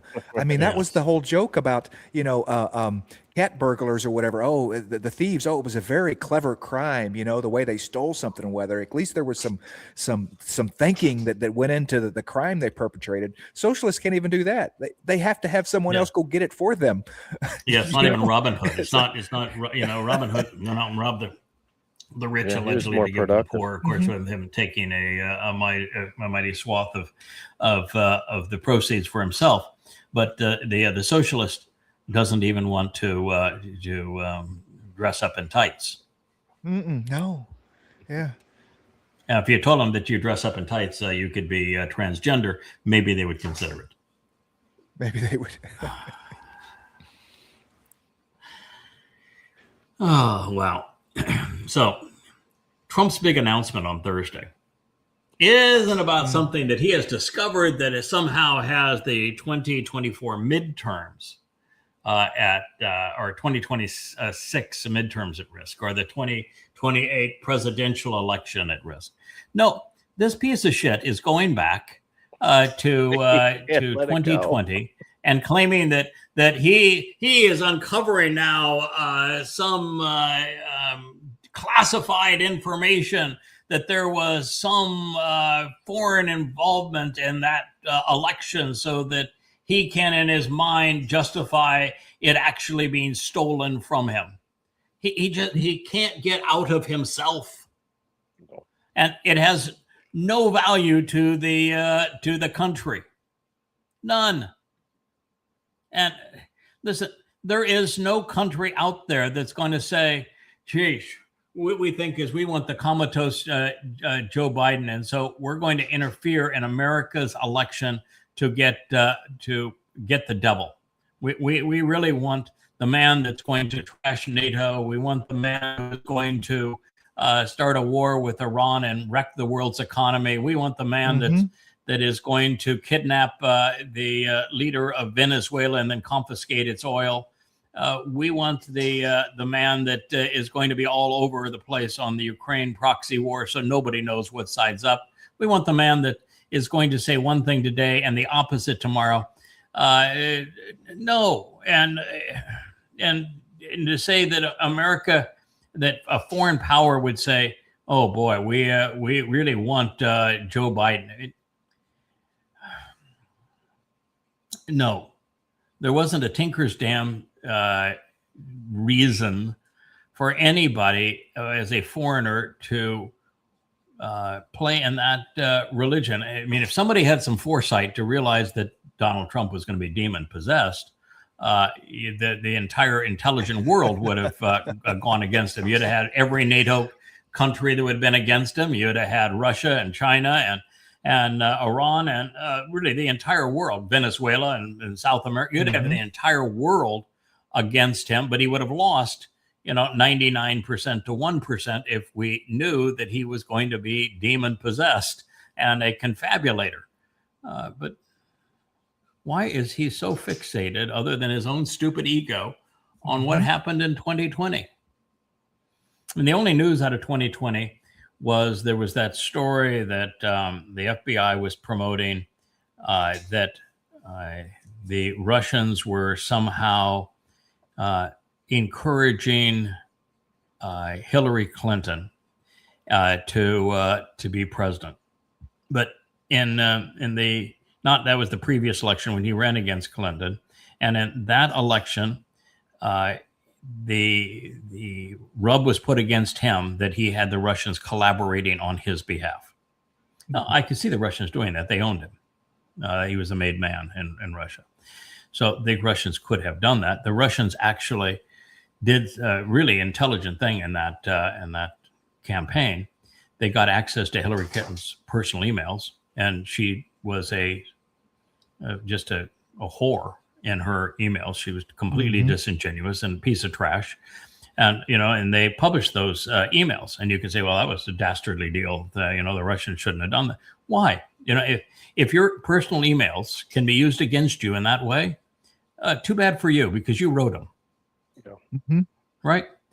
So I'm not, I don't have an issue with the Russians doing that in terms of exposing her email. But in the Biden election, this notion that the Ruskies or the Chinese or someone's going to say that now we want the regime that we were opposed to. So the Russians were opposed to Clinton, which was, Obama, Clinton, Biden. If they were opposed to her because for some reason, and they exposed her emails because they wanted Trump, because Trump was a made man, then there would have been zero incentive for the Russians to go the opposite way and say, we're going to now support Biden against the man that we have the goods on in Trump. So that, if that's going to be his claim, he has no reason. It's irrational to make that claim. Okay. And if he's going to make the claim that China was the one that wanted Biden, you'd have to come up with a reason. And China has gone out of their way to keep from interfering. And they don't want to interfere. Their whole trade policy and their international relations policy is not to interfere. As we said yesterday, they'll do a deal with any nation. They don't care if that nation is fascist, socialist, monarchical, democratic, socialist. They don't care. They don't base any business deal or any international dealings on a nation's government. They make their deals are always straightforward. We'll give you the money to build infrastructure. You will use the money to hire Chinese firms. We will give you a bid in writing for what it will cost. We'll produce a quality product at a good value. If you pay the loan back, then it's that asset is yours. If you don't pay the loan back, the asset is ours. Very fair deal. It's the one that China has used to become the leader of the world in so doing. So there is no investment by China to choose one leader over another leader. They don't care. So what is he going to go to? Mexico did it, or Canada did it? I mean, the only place he could go that he would get a political boost for claiming it would be Israel. Yeah. I don't think that's where he's going to go. But if he did that, it would certainly betray Israel, and it would play well to his base. And he'd get an enormous boost for claiming that Israel was trying to manipulate the election. But Israel would never have manipulated the election on behalf of Biden against Trump. No. So that doesn't work. Yeah. So now what do you do? What do you do? Yeah. So it's going to be idiotic. I guarantee it's not going to make it's just senseless. It's like when Trump said he was going to have the greatest announcement of all time, and he came out with a complete dud 4 or 5 days later. I would assume it's the same thing. Maybe the aliens did it. Maybe the aliens were going to have a twofer on this. Their aliens exist. This is the proof of aliens' existence, and they are interfering in the elections against me. Yeah. Maybe it's a twofer. Okay, but then why would the Democrats? Aren't these aliens all reptilian overlords? Yes. You always see them; they're reptilian overlords. I don't know. There's no evidence yet. We haven't. Isn't Trump Satan and therefore a reptile? Yeah. Why would they go against the reptile? Yeah. Right. This is all coming together. I don't know anything about alien politics. I'm sorry. You have me at a loss. Okay. All right. Good luck with that one. Content, graphic warning. X labeled this post containing graphic content. What in the world was it? This is so I was given this post without any graphic warning.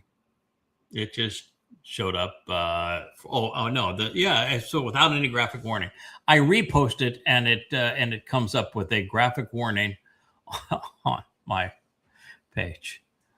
So what this is, and you can play it. It shows the Fakistinians, Gazans, Muslims beating a dead Jew. If not dead, then we wishes he were dead. And this is the reception that was received with Israeli hostages back into Gaza after their murderous rage on October 7th. And look at this. They're documenting their own brutality, their own savageness. Yeah. And so the person here wrote, this is Vivid. Vivid is wrong about everything. Thousands of Palestinians chanting Allahu Akbar as they hit the dead bodies of Israeli citizens with sticks and stones and spit on them and celebrate the killing of Jews.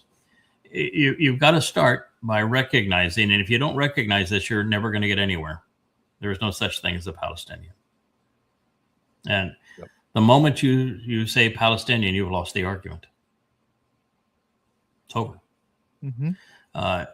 There are no Palestinians, just ordinary Muslims. Allah was not a Philistine god. And this is life and death for Israel. Until Israel, and Vivid is a very popular poster. He's a piece of shit, but he is a popular, or she or it, who knows if it's an it or a she or a him. But they're wrong always.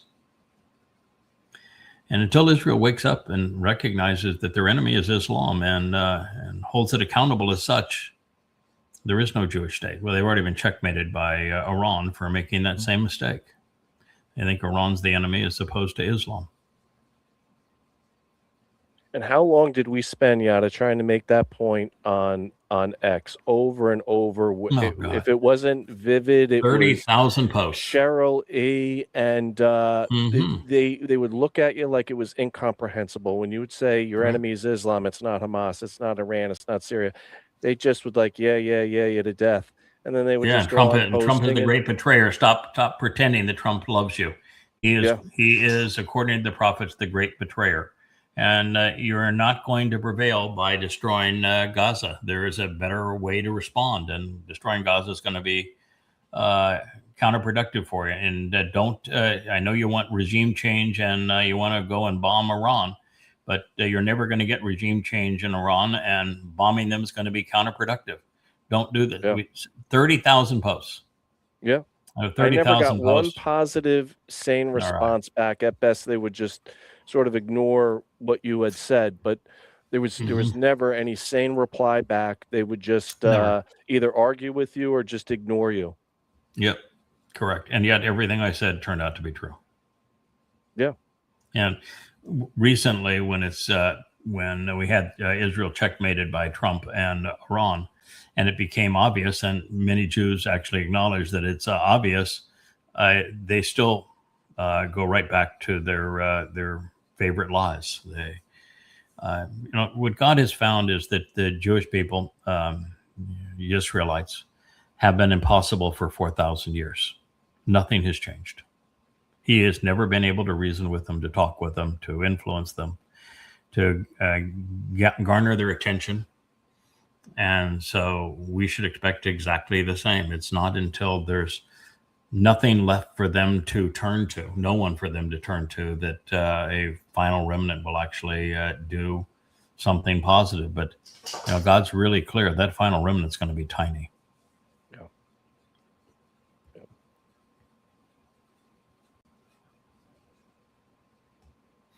Yes, and then this is the MAGA lie now, that Trump has given up on MAGA and America and his campaign promises so that he can be a pro-Israeli puppet with the Israeli flag. And the sad part of all of that is that, no, it's not the Israelis that control Trump. It's Trump that has betrayed Israel. So exactly the opposite has happened. But that's the nature of X and of AI and all of this sort of thing, is that the inverse of truth is very often that which is promoted. And there, because of the Tucker Carlsons and the Candace Owens and the Nick Fuentes and the like, even now the Joe Rogans, there's a huge swath of people that believe this. Anti-Semitism is rampant in America. Blame the Jews. Yeah. Israel has so got Donald Trump under their thumb and as a puppet that they cannot defend themselves against Hezbollah, right? That's what we said is what happened. That if they defend themselves against Hezbollah in any way, shape, or form, that Israel wants to expand in the West Bank, and Trump says, no, you will not do so. And what do they have to do? Capitulate. Israel wanted to continue the war in Gaza. Trump said, no, you can't do that. Israel wanted to continue the war and Hamas, and no, you must make peace with Lebanon. But Lebanon was never the problem. Trump then uses Israel as a blunt instrument, a proxy to go after Iran. And then when the war doesn't turn out well, he betrays Israel and surrenders, putting Israel in checkmate. And they want to believe that Israel controls the United States. I'm here to tell you, nobody controls that man other than Satan. And Satan doesn't much like Israel.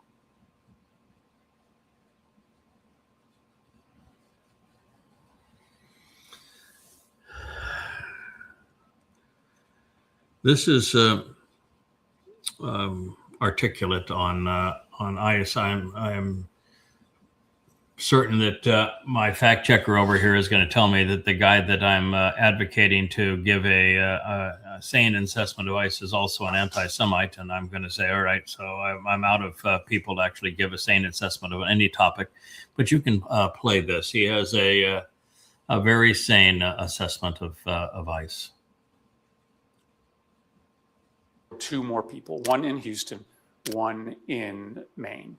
This brings the total to 10 people that ICE has shot and killed since Trump came back into office. In addition, 50 people have died in ICE custody. Just because the TV cameras don't cover this, the news doesn't cover this like it was being covered when there was the big surge in Minneapolis, doesn't mean that it isn't still happening on a regular basis. ICE is out of control. They are murdering immigrants and American citizens, and there's no accountability. I want you to remember how we got here. Back in the spring, Democrats said, if you want our votes for ICE's budget, then there has to be accountability. There have to be reforms. We can't let this continue.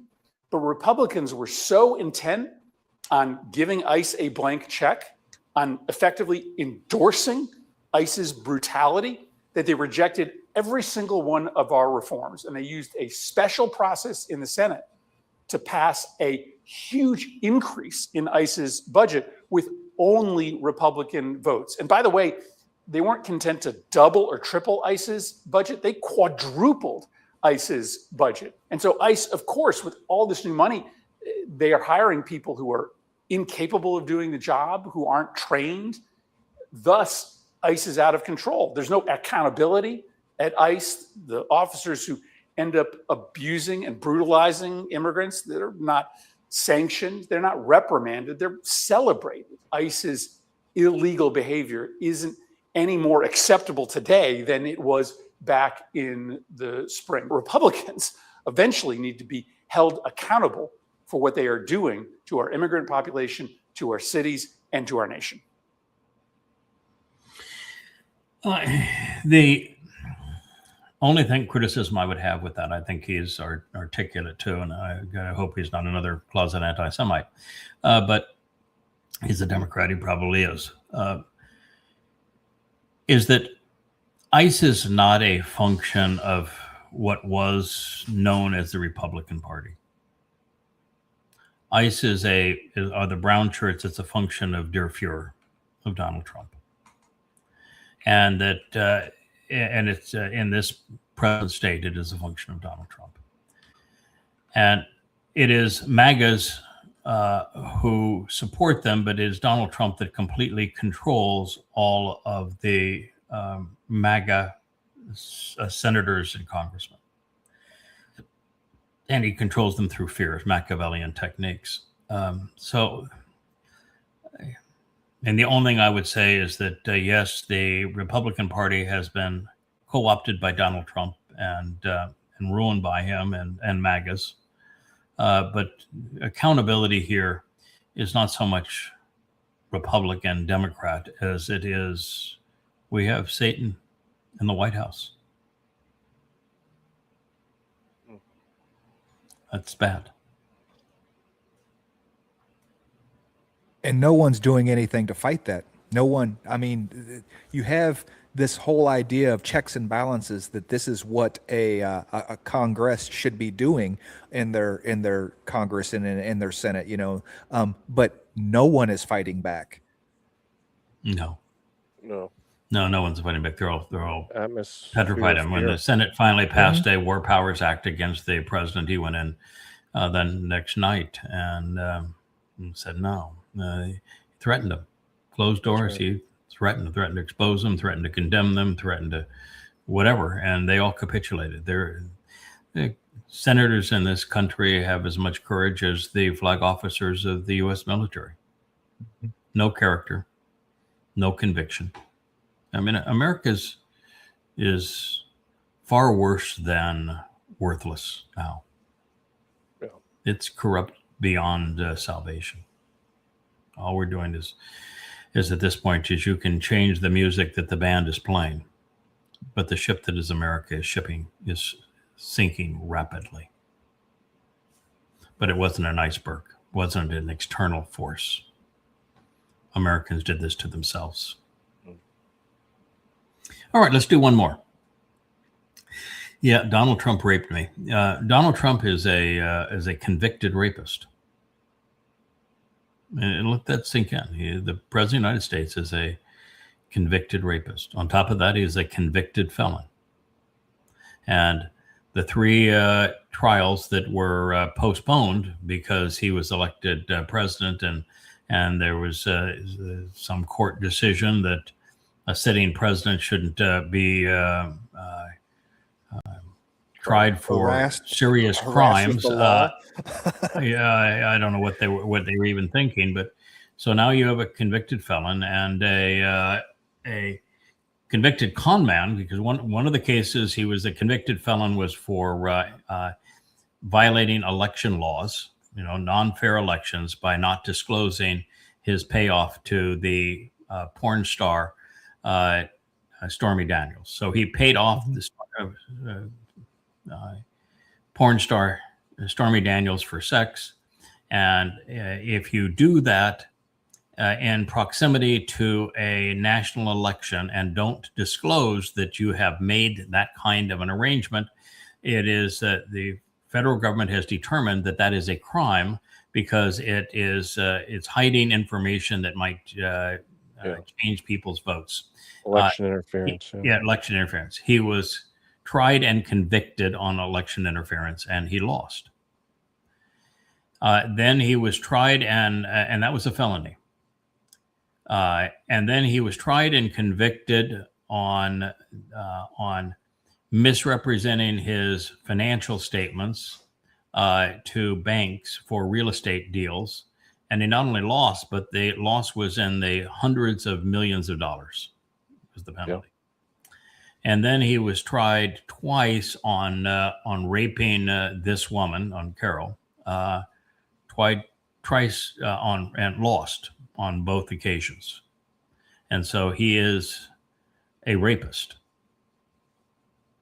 And that man is the President of the United States. And the trials that would have made the biggest difference is the document heist that was in Key Largo. He confiscated truckloads of these documents and had them in all manner of places, and some were at the highest security level.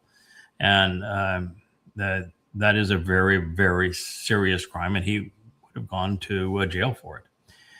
The single worst crime was what he did when he is recorded trying to change the voter outcome in Georgia. And he's recorded pleading for somebody to find him votes. That is a very serious crime with serious jail time and prison time.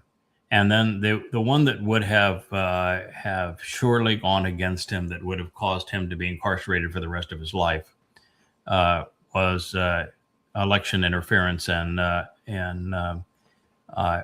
his January 6th participation, where he is the person who inspired it. They all left from his rally. He told them to go there. They did what he told them to do. And everyone that was tried in D.C. Was convicted and long prison sentences. And so Donald Trump, as the instigator of it, would have been convicted and had a long prison sentence. Those trials were all pending, and he would have lost them all. Had Elon Musk not stepped in and given him $300 million to swing the independent votes in those swing states at the last minute, Donald Trump would be bankrupt and in prison today. Yeah, it's remarkable, but that's true. Yeah. Now, Donald Trump publicly has admitted that he has fingered the genitals of women without their consent. He's admitted that he hosted beauty contests of young teenage girls, underage girls, so that he could walk into the dressing rooms and see them naked, which is a crime. And he's admitted it publicly. He was Jeffrey Epstein's best friend for 15 years, his primary enabler. There are many affidavits that say that he raped young women when they were in their early teens. He's even spoke perversely about Ivanka. Yes. Oh, absolutely. And he even made incestuous comments about, his daughter. Yeah. And one of his wives, he accused him of being sexually abusive. He is Christian MAGAs have elected the devil. This is their guy. This is their guy. They should be proud. So Christians, you have elected the devil, and you're proud of him. And he is acting every inch of Satan with every speech he makes. And it's so obvious he's Satan. It's why you talk about rape here. Donald Trump raped me. In the book of Ezekiel, which was inspired by Satan, there's 2 chapters of the book focused on 2 really graphic and brutal rapes of Jewish girls by Satan. And they're graphic. You open the Quran, and the Hadith is all about Muhammad and his goons raping Jewish women. This is who you elected. Mm-hmm. Stunning. Yep. All right. Well, thank you, gentlemen. Always a pleasure. Will, appreciate you being here. Thank you, Kevin. I'm glad you are pleased with your avatar, and look forward to doing this with you again soon. And I guess I have Captain Kirk tomorrow, huh? Tomorrow. Who said anything about that? Who said anything about that? Yeah, surprise. Where did you get that idea from? Yeah.